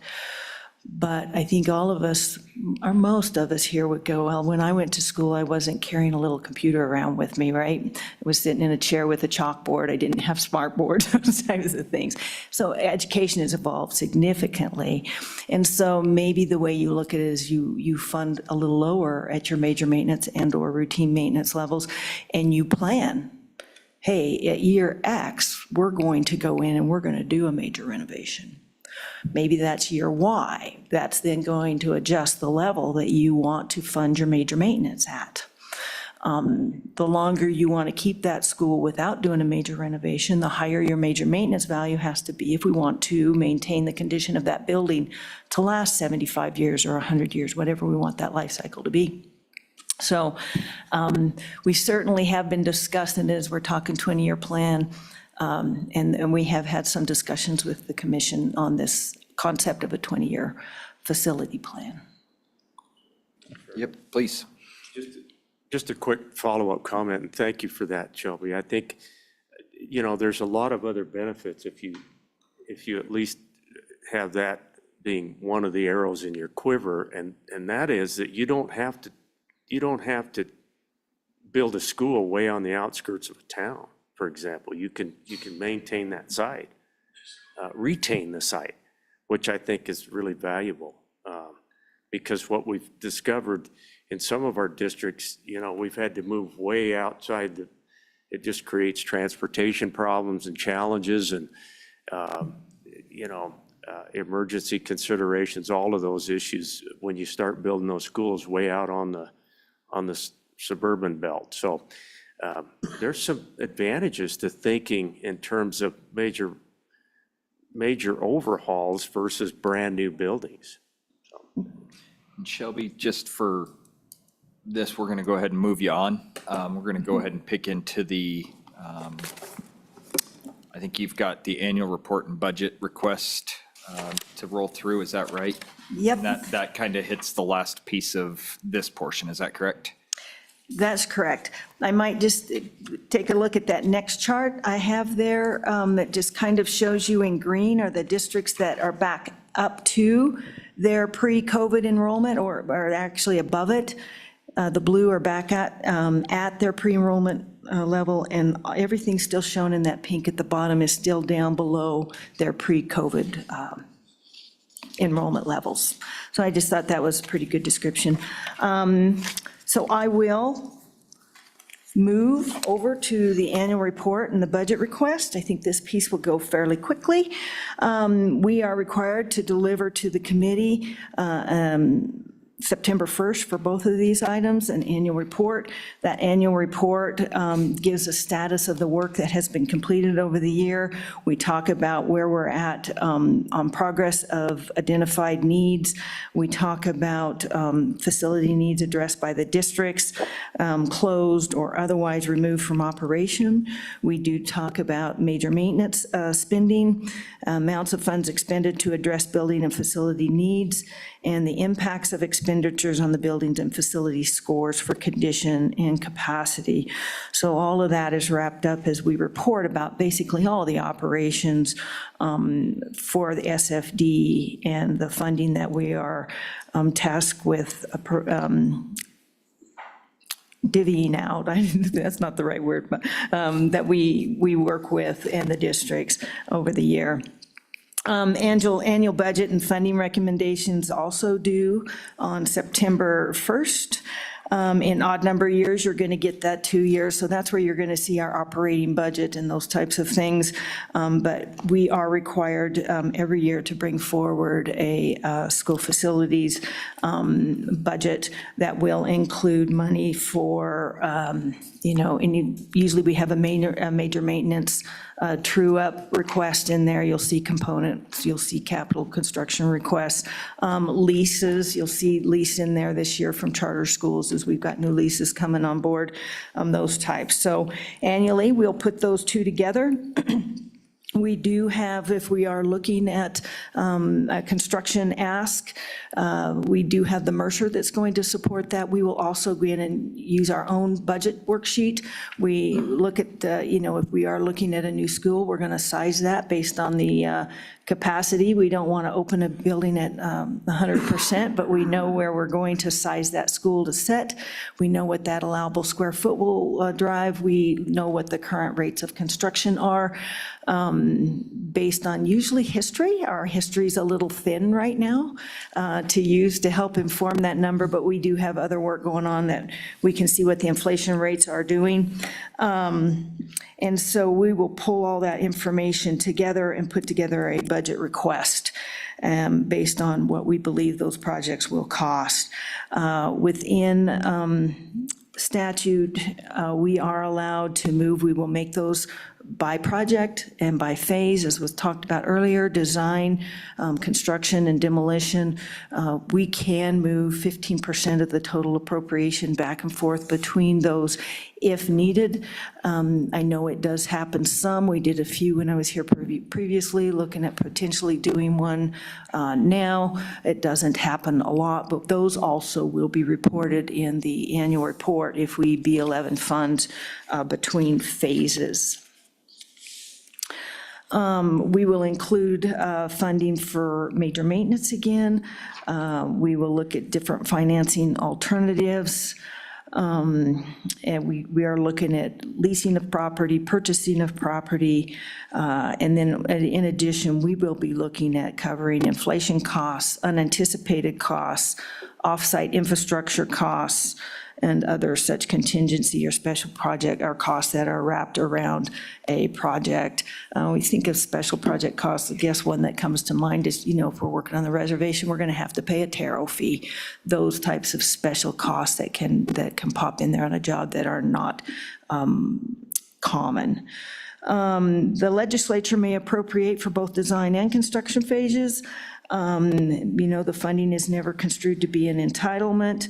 And then as we move through the process on these bigger projects, we do put value engineering in there, and we are reviewing those different issuances, putting value engineering against them to try to make sure that we're putting forth the best project that we can, the most feasibly responsible project that we Shelby, can. on the VE stuff, and I've heard this from more than one district, I just want to make sure that we're not value engineering to value engineer, right? And I've heard this from multiple districts that it feels like when they submit their plan, we get to a certain point, everything looks good. And then we get to, okay, well, now we need to value engineer. And they feel like they're being value engineered out of the product that they wanted and that was agreed upon. What does that process look like versus what it's supposed to look like from your point of view?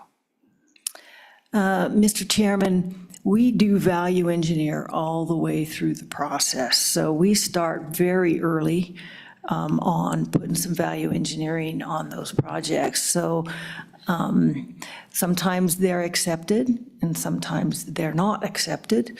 And so I think it's happening so frequently that I don't think something should come as a surprise.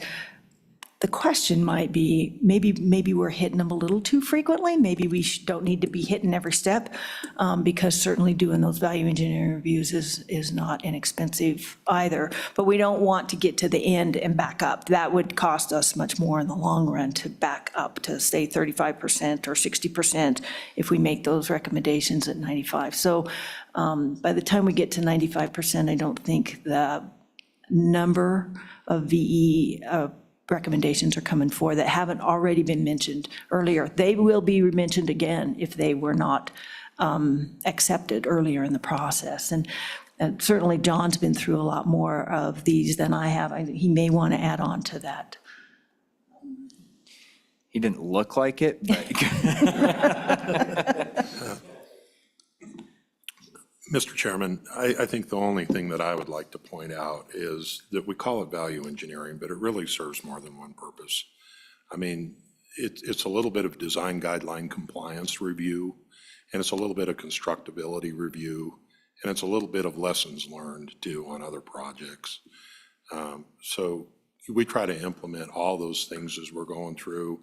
You know, I and the project managers perform our own reviews as well, in addition to the consultant that we have retained for those purposes. And generally speaking, I would say that things can fall into a couple of different categories. It can be a recommendation as a cost-saving measure. It can be more of a statement in regards to whether or not that particular thing exceeds the adequacy standards and is going to be considered an enhancement, or it could be, it could just be an actual recommendation for consideration by the design team and the owner too. So there's a lot of different categories, and so it's difficult for me to address one hypothetical without having specific details. But I feel after being involved in these types of things for the last 13 years that most often everybody's in agreement and amenable to the recommendations that have been made. And if there is a value engineering comment that the district would prefer not to see, we don't just shut them down at that point. We listen to the things that they have to say, what their preferences are, what their justification is, and we also consider the budget in relation to some of the other design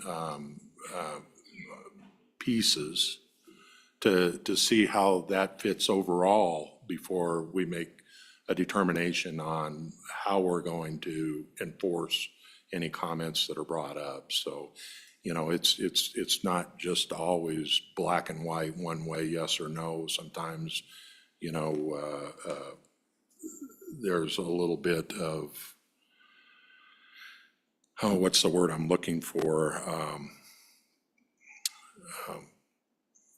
A little bit of give on both parties to reach something. And generally, I think we haven't had a lot of real negative type issues.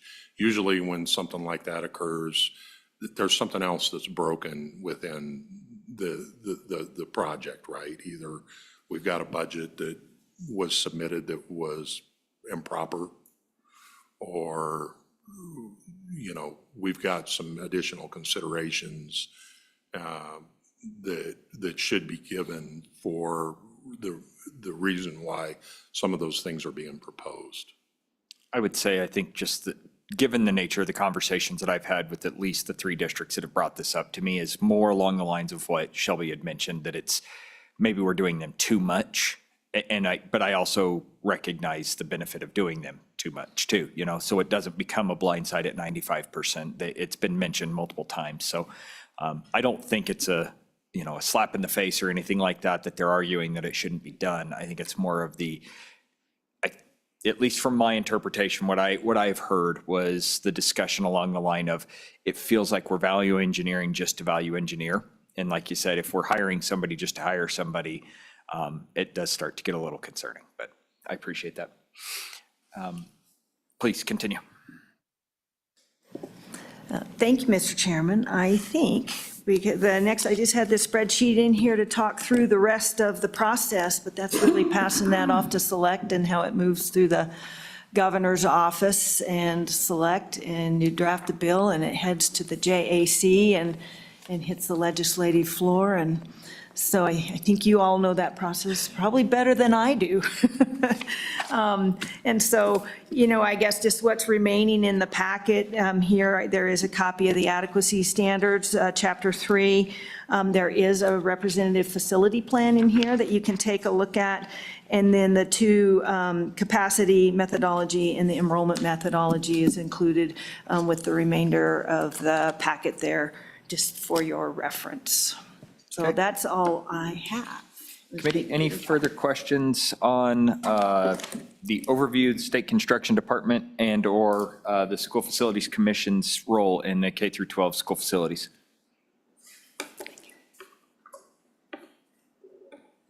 Yeah. Jack, anything else from you? No, but thank you for the opportunity. All right. Appreciate it very much. Then I believe that closes us up on this, and I believe that moves us into our 11:30 timeframe, which is school safety and security. Oh, I've got public comments on this. I almost forgot. So we have public comment open for K through 12 school facilities. Any public comment on that? Please, come on up and introduce yourself, even though you've been introduced.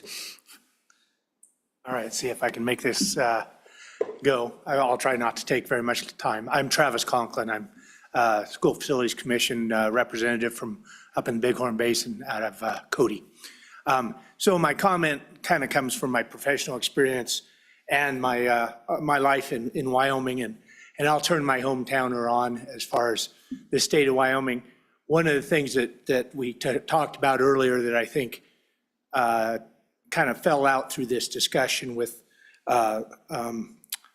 Director McComey's plan for the 20-year projection, some of the discussion on the potential for how we fund this in a uniform way. And I think we've maybe seen the dysfunction of not having a consistent level funding that represents the needs.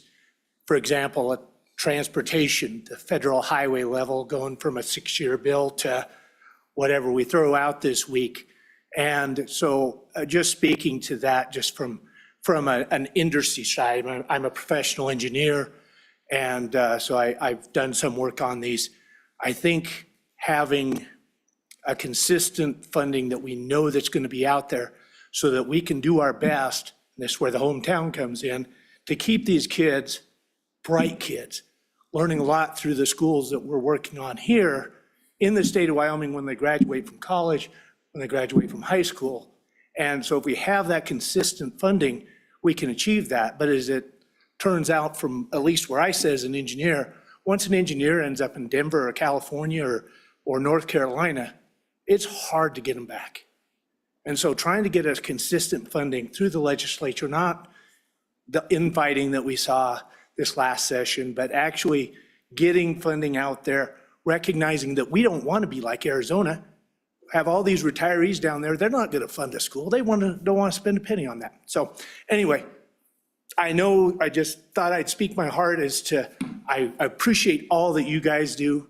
And I realize the battle that you guys went through last year trying to take care of our kids.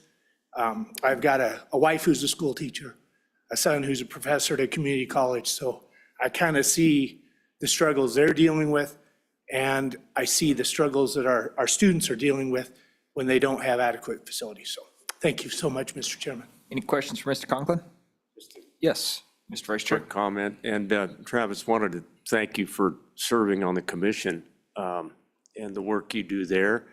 I certainly get where you're coming from. I've got an engineer in my family who left and went down along the Front Range, and I hated to see him go. But in our family, we hated to see one of our kids who, you're right, it's going to be tough to get him back, so. Absolutely, and I'll just echo the Vice Chairman's comments on that. Thank you for serving. It's a volunteer position, and it's needed, so we appreciate you taking that time on there. And as I said, if you think that we have a lot of reading, I would encourage you to go read a packet of material from the School Facilities Commission. So thank you, Mr. Conklin. Thank you, Mr. Chairman. Thank you. Any further public testimony? Seeing none, we'll close public testimony, and it looks like Hank is hustling up here.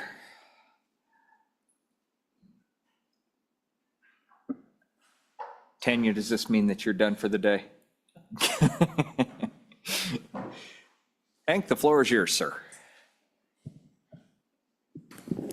Mr. Chairman, Mr. Vice Chairman, members of the Select Committee, Hank Oversland with LSO. I'll be presenting, I understand that I'm between you and lunch, so I'll try and go as quick as possible. I'm presenting item 6-01 in your packet. This is a topic summary on prior school safety and security appropriations.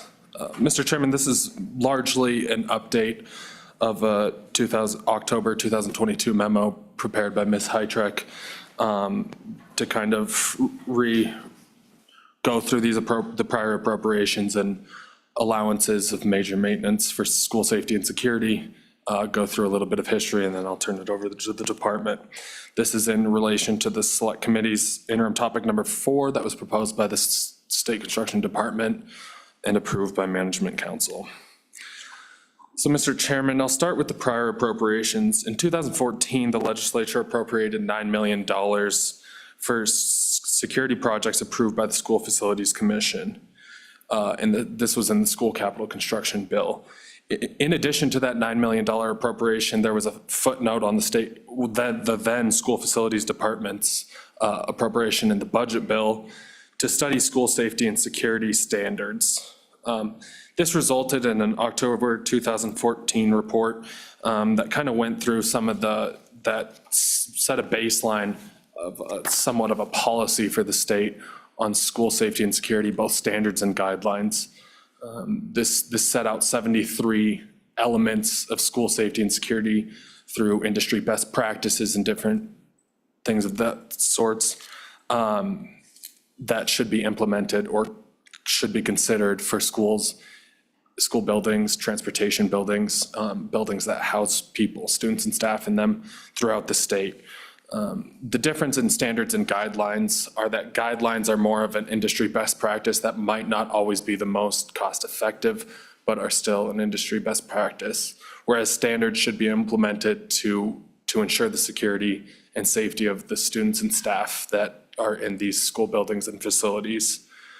So that was an important thing of the report. Additionally, the report had a few recommendations, including that the design guidelines that the department has talked about earlier today implement some of these practices, these safety and security elements, that they also be implemented in the adequacy standards and the AIM database. And finally, one of the recommendations of the report was to do an assessment of school buildings and facilities throughout the state to better understand the funding needs that the state needed to implement these elements. So in the 2015 session, the provision on the $9 million appropriation was amended to require the completion of that assessment that came out of the recommendation of the 2014 report, and that a prioritized list of school safety and security remedies based upon those standards and guidelines be compiled by the department and the commission. The law further required this list be reported to both the Select Committee and the Joint Appropriations Committee prior to the expenditure of the appropriated funds. And finally, it allowed the $9 million to be expended through fiscal year 2017, so add an additional year on that. This resulted in a 2015 report completed by Facility Engineering Associates, or FEA, which found that to implement all 73 of these designs and guidelines, it would cost approximately $180 million at the time for those. Importantly, though, the report found that it would cost about, at the time in June of 2015, it would cost $38 million to implement those standards that were cost effective as seen by the 2014 report, with 32 million of that 38 million being going towards schools. Additionally, the FEA report did create a priority list of 20 different safety and security elements that should be implemented in schools in priority order from 1 to 20. That can be found in your pack, or in the memorandum on page 2. So fast forward to 2019, the legislature reappropriated the remaining funds from that $9 million appropriation in 2014, which was a balance of approximately $6.2 million or thereabouts, and appropriated an additional $4.95 million to address K through 12 school safety and security needs. This law authorized the commission to expend both appropriations on projects approved by the School Facilities Commission. And it required the commission to establish a process to ensure the funds were expended to maximize improvements to student, staff, and safety, and required the commission to also consult school districts to facilitate consolidated procurement to the extent efficient and practicable. This resulted in policy 2019-24, which is in the State Construction Department's packet. And the biggest part of this policy was that it adopted the FEA's priorities 1 through 20. And if a school district varied from that list, they had to have a written determination to explain kind of why they were varying from those different priorities. And the commission delegated authority to the department to establish a process to oversee and authorize these expenditures in accordance with the adopted policy. The department's website indicates that the process that they undertook was through the annual long-range comprehensive facility plans that Ms. Heitrich talked about earlier this morning. Table 1 on page 2 of the memo shows that of the $13.95 million appropriated in total between 2014 and 2019, approximately only 1.5 million of those appropriations is remaining, which is about 10.4%. The way that the department implemented this policy, the kind of policy choice that they made, I'm sure in consultation with the School Facilities Commission, was they prorated the amount each district was allocated of that 13.95 million. And you can see on the attachment on the last page of the memo what each district received in that, and you can see that Laramie 1 received the most, Natrona 1 was the second most. And so I can't say if that was on a ADM basis or a square footage basis, but it seems to be prorated at some sort of basis, which was not a requirement of any of the statutes or bills that were passed by the legislature, but was a way that they implemented it. So, Mr. Chairman, those are the prior appropriations, but in addition to that almost $14 million of appropriations, the legislature authorized school districts to expend up to 10% of their major maintenance funds on safety and security needs. But expenditure of these funds was predicated on approval of projects by the department. These 10% appropriations were authorized in the 2017-18, 2019-20, and then 2021-22 biennia, so 3 biennia, and this totaled approximately $41.5 million in total for school safety and security needs.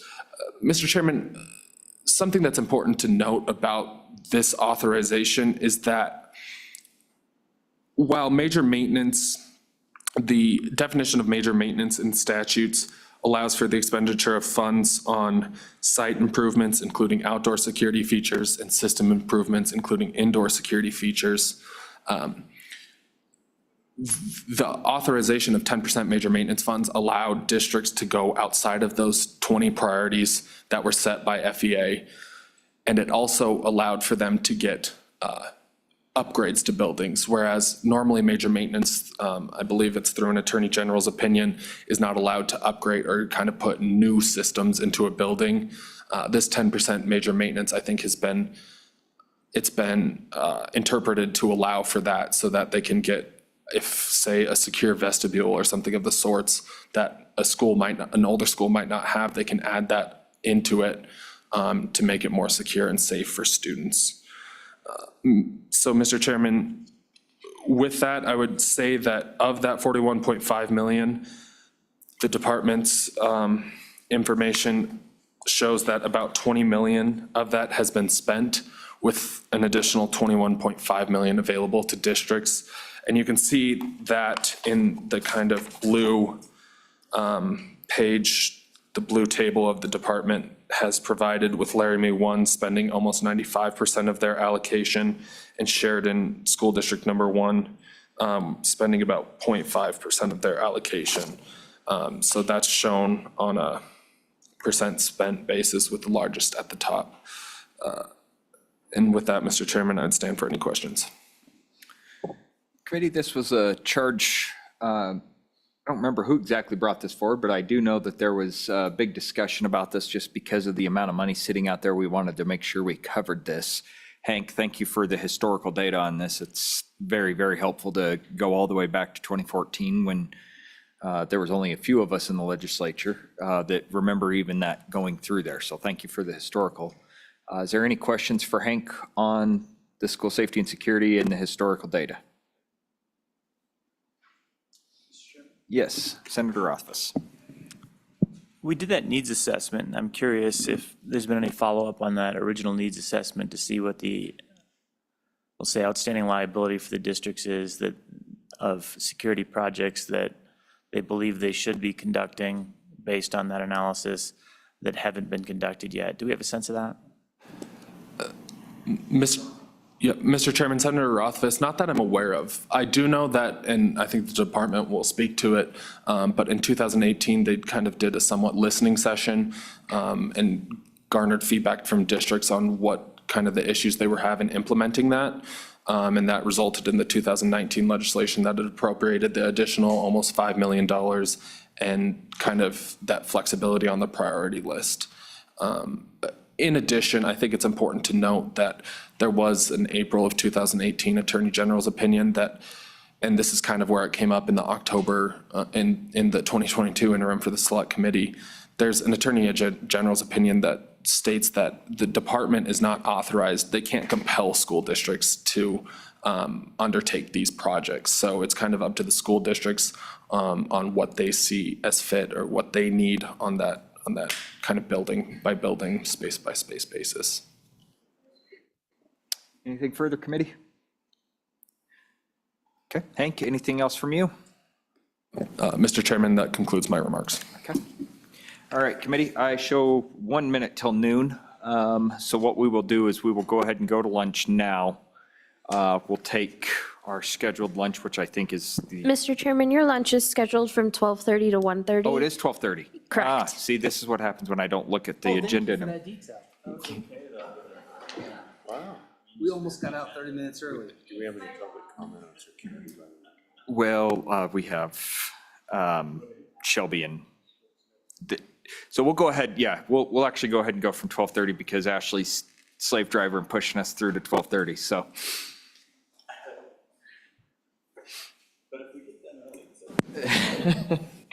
Well, Mr. Chairman, I think I can see to that. I do not have a lot of information here to cover, so Mr. Hoversland covered quite a bit of it. On my first page, I went through some of that history. The only additional points I would make was that, we did develop that Wyoming K-12 School Security Remedy Guide, 2015-16. Out of that study, we came up with 73 security Uniform Act codes that were developed for security components. You will again see I put that list of the top 20 that were deemed the most highest need for security in the facilities. If we flip over to the next page, we did that 2018 listening session, and we were concerned about the slow deployment of the funds. They just weren't getting spent. And so I kind of prioritized there the items and activities that came out of that listening session. And the first thing we did was really put together some training. How do they get this money? How do they go about, getting it encumbered and putting these projects in order? There was some concern about inadequate funding, which resulted in the $4.95 million that was requested in the 2019 appropriation. As I remember, the districts got in and maybe they had this this allotment of money, but it just wasn't big enough once they finally priced it out to actually do that task. So there was an additional request for funding. They asked for more ability to shift the funds between the security elements, which we did open up for them and allow them to start moving down into those other activities where they could use their 10%. We created a shorter contract. Our contract is pretty long, and some of these projects were relatively slow, but they needed that capital construction contract. And so we created what we call a short contract. There was discussion about needing a better funding stream for school resource officers. That actually goes through the WDE side and does not come through the State Construction Department, but I do know that they can fund resource officers. And then SCD guidelines, they wanted some guidelines in-house with the turnover at the state facilities division. You know, they're just differences in opinion, so they wanted some guidelines on how we were going to be consistent as we looked at deploying those funds. And then utilization of the AIM system to track those security funds, and that was all put in place, and we'll actually look at some of the results of that AIM tracking here in a minute. The follow-up was the 2019 policy that the commission put out to encourage action and to establish a cooperative process to guide the expenditure of those funds. So this leads to a previous question, ongoing effort. Where are we at today and what are we doing? We are collaborating right now with WDE and the Office of Homeland Security to develop a crisis management plan and guidebook. WDE is looking at a threat assessment. And so we've been collaborating on the development of that crisis plan. We do have a safety summit set. It'll be similar to the last one with some nuances. We'll do some listening, but also some presentations. Will be the safety summit September 12th. It will be in Cheyenne at the Red Lion Inn. I hope to have a save the date notice out here within a week or two. And then once we've got that all rolled out, crisis management plan, there will be a joint announcement by the three directors. So I think you'll see that happen in July.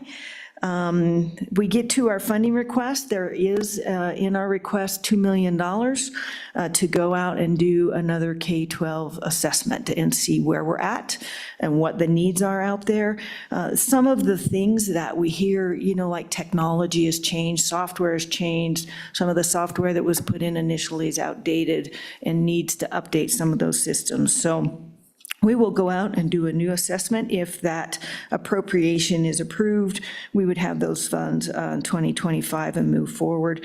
The outbreak of that is, you know, we may result in more capital construction requests, depending on what that assessment shows us. Just a little more about the summit. We do plan to do kind of a general session where all three directors will speak. Then we do plan 3 different breakouts where people can go from one to one, from one to the next and visit all 3. One will be on the crisis management plan. One will be on how school districts can coordinate with local emergency management for safety and security. And then we will go in and do the same type of listening that we did before on what are the issues and the obstacles that the districts are running into with regards to security and the hard security features of their buildings. So enclosed in your packet, there is the copy of the 2019 policy. Mr. Oversland referenced the 10% major maintenance and security funds. You can see how they were accrued. Again, this is all feedback right out of our AIM system. Shows the amount of dollars that were accrued for that 10% security. It shows the 10% security that has been spent and the mounting that remains of those major maintenance funds that can be spent. If we go to the next graph or chart that I have there, this is all monies that have been expensed at this point towards security. And this is by code, so you can look down the left side, you can see those 73 codes. Middle column will give you you'll find the top 20 priorities in there. The next will be where your capital funding was expended, and you'll see those are all aligned with those top 20, with the exception of one, which is the visitor management software for $1,774, where that district came in and made a request, and it was approved for them to use those capital security funds on a different item that wasn't in the top 20. Then you'll see the major maintenance and how that has been funded, expensed towards the different security codes. And then you'll see the totals of those. So total at the bottom, total spending to date, $45.6 million towards safety and security of the facilities. And that, Mr. Chairman, is all I have for you. Committee, any questions? I've got a couple, but I'll see if anybody else has any. Seeing none, okay. Shelby, I am curious, since we just went through the facility condition, why we need to spend another $2 million to go out and go do an additional study on this? Why was this not originally assessed during the facility condition review? Mr. Chairman, I don't know that I can answer that question. I think it was just focused on the facility, but maybe Mr. Rexis know why we didn't roll the security into that. I would just, I get, and I appreciate that. I would guess that this falls underneath the adequacy standards. If we have it underneath as an adequacy standard, I would have thought that this should have been included in that. And so I'm a little skeptical to go out and request from the floor another $2 million, in our budget when somebody's going to bring that exact issue back up. John?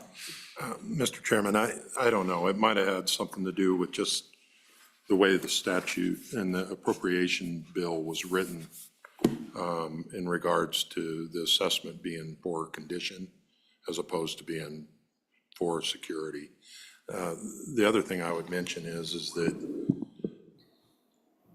technology changes and security concerns evolve over time as well. And so what could be a consideration today may have not been a consideration when the previous security assessment was done. So we just feel like it's time for a refresh of that to see where we stand, to see possibly what new elements might need to be considered and update, the existing buildings security assessment at this time. Okay, and so to follow up on that, as I look at the $2 million price tag on that, what did we spend on the full condition review? What did that cost us? And to me, it seems like going out and doing a safety and security review for $2 million seems a little pricey comparatively to what we authorized to go out and go do the full review of the facility condition index. Mr. Chairman, I think, I don't know the exact number of what it ended up costing us for the two-phased condition assessment, but I want to say it was in the rough order of around 1.9 million. I believe the thinking is that we would rather make sure that we have enough in the pot to be able to fund whatever those proposals come in at, not knowing what they may be, and revert the remaining funds as opposed to going through this process and then not having enough to execute a contract. Okay. Committee, anything further? Just the point, Mr. Chairman, that often we're not real comfortable just putting a line item in there because it's amazing how the bids come in at just underneath that line item. So we can probably talk about that, but I think I was motioned over on the right side over there that I think the overall assessment was 2.5, if memory serves. But Mr. Chairman, that was a good point Mr. Rex has made, which is, it's been a while since we started doing just the hard outside of the building, the locks and the windows and that's a decade ago. time goes by in a hurry. Sure does. Okay.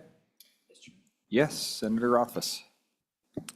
So the remaining $1.5-ish million from the original appropriation still is allocated on a district basis. Some districts have used most or all of their funds. Other districts have not used very much. And I think we talked a couple of years ago about trying to reach out to those districts and get them to use their money. Can you talk a little bit about that? And are we at a point where it might be reasonable to tell the districts one last time, use this money, or we're going to put it in a common pool and let districts apply for it? Because the intent of that appropriation was actually to get it deployed for security purposes. And if we have districts that are not intending to use those funds, I think other districts would benefit from those funds. Is that a discussion that's ongoing? Good, yeah. Shelby? Mr. Chairman, Sarah Rothfuss, that is certainly something we can do. I do know that in many cases, like there would be money appropriated for that school district, but they were coming in with a brand-new school right after that. And so those funds weren't expended because they were put in the design of that new facility. I do know that they have talked to districts who are not spending those funds, can go by, do you need radios, right, for your bus drivers or something like that? Do you need other radios? And so I know there's been discussion, but I think we certainly could go visit with them and if those funds are not going to be expended, determine how we get those unencumbered, if they are encumbered or freed up, and then we determine how to best use those. Follow-up? Well, it does seem at this point in time that if a district has had that money for a while and hasn't spent it, then the priority needs are probably elsewhere, realistically. So just from deploying our resources in their best use, it probably makes sense that we should get them going where somebody's identified a high priority need. Mr. Chairman, Senator Rothfuss, I would say that having been a part of all the facility plans last year, we highly recommended to all the districts that they move as quickly as they could to expend those funds because we didn't have any idea when the legislators might want to pull that funding back. So we communicated that to all the districts as well. And just as a side note, if you would like me to read it, I do have the final expenditures on the condition assessment. Sure. The total ended up being $2,057,113. Okay. All said and done. Thank you. Mr. Chairman, I might just chime in there. Yesterday morning before I left the office, I did approve 2 security spending major maintenance dowels that came across. So there is still some action out there being taken. They were major maintenance and not Capcom funds. Okay. Vice Chairman? Mr. Chairman, the senator might have created a fire sale here. Committee, anything further for the Department on School Safety and Security?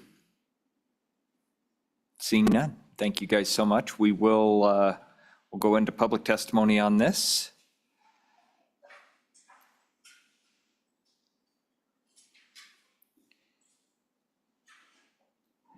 Please come on forward if you've got something for this. Introduce yourself.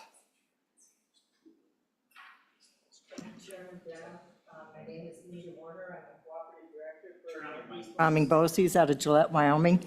You are being handed a handout that I have. This is a draft RFP that the cooperative department is for cooperative contracts for school districts to use to help save them time and money. Our board of directors is 10 elected school board members from 10 different school districts in Wyoming. We do follow the education requirements for the public procurement process, where it's once in a local newspaper, twice in a statewide paper, along with websites, et cetera, et cetera. What you have before you is a draft RFP that we began work on, started doing research in April. This is a bid that we look to release the end of July. There's 4 main categories with subsets. And how we came up with this information is I contacted Wyoming school districts. This is our third time of doing a security solutions RFP, and the requests have changed throughout. And so the categories that we have for this time are crisis alert, access control, surveillance equipment, and perimeter security protective barriers. And so those are the four main categories that we're bidding based on the feedback from the Wyoming school districts, along with some of the supplies and materials that they need. When we very first did the security solutions bid, it was the panic buttons and the 3M film covering and the door locks, the inside hinges, all those things. So we've been involved with the security aspect through solicitations. Resources are a key issue.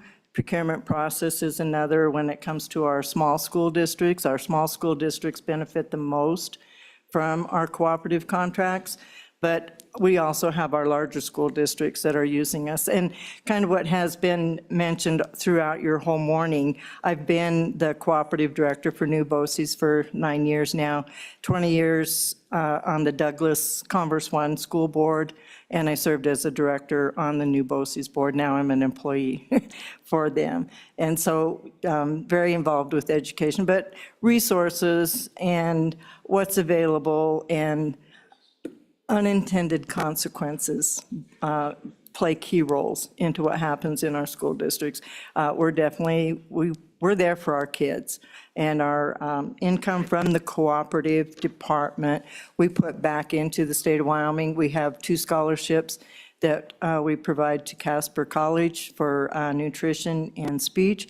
We do 2 college scholarships to LCCC for the SLPA program, and we do 2 scholarships, well, we do 5 scholarships, only 2 were actually used this year for teacher endorsement for any Wyoming college to receive that additional endorsement so that school districts can retain staff. And so we try and work with everybody, but I wanted you aware of this is a bid proposal that's coming up. I'm thankful for the information that came out. And one thing that the cooperatives, there's millions of them, or not millions, probably thousands of cooperatives out there. Everybody has a choice. Sourcewell and Omnia are pretty popular in Wyoming, but we're a Wyoming local New BOCES cooperative. We bid nationally with 29 other states, but we award locally through the 10 school board members that serve as our board of directors. We don't accept all the bids. We do evaluation. And that's my pitch to you, that we are in the process. This bid will be released in July. We'll go through the process. We'll actually award in the end of November, and all contracts will be available come December 1st. And so it's an opportunity, it's a resource available to school districts for the contract awards that we will award. Now, Ms. Warner, it's my understanding that any district in the state can utilize that purchasing. You don't have to be one of the 10 members for the BOCES, right? I think we've had this conversation before. I think it's important to stress that.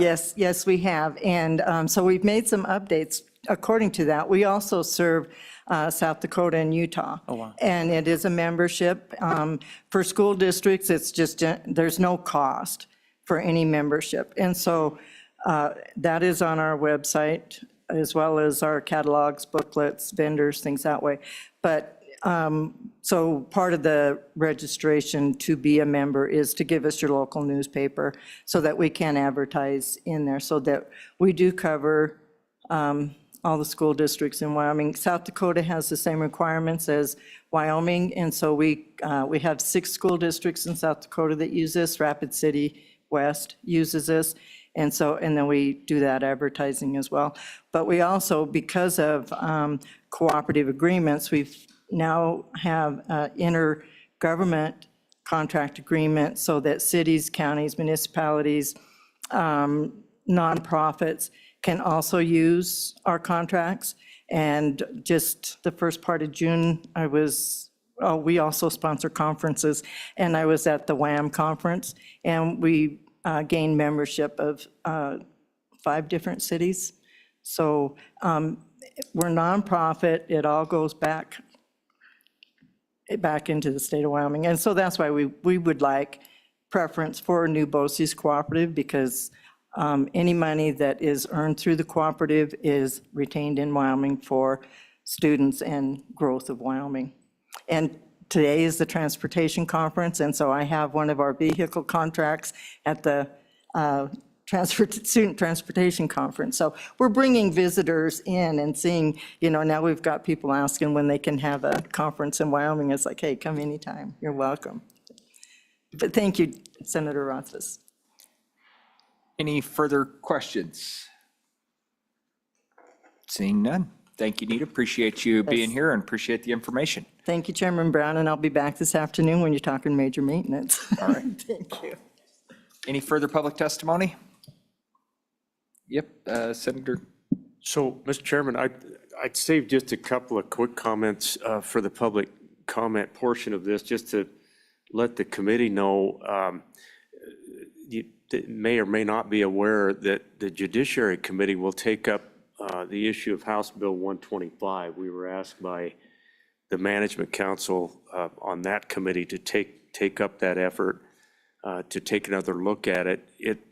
And the reason I bring it up in this section is that I've had two different school districts, both of them smaller, who have already contacted me to express concern over that working group's efforts and where that might go.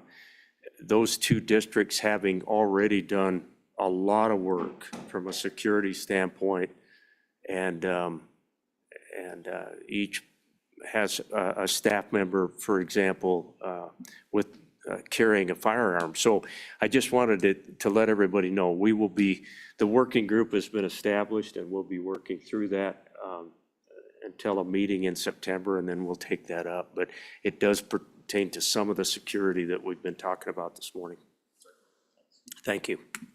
Appreciate that, Senator. And I've also been contacted by a few of those and had the request to potentially show up in this committee. And that has been my directive back to them, is to stick where the Judiciary Committee has had that. That's certainly a more judiciary style discussion than it is a school facilities discussion. So with that, committee, I show us a whopping 6 minutes early now. So Senator Rothfuss, you're welcome. We got you, as long as Ashley says it's okay. Ashley's given us the go-ahead. So we have the 12:30 to 1:30 lunch hour scheduled here, so we will be back here at 1:30.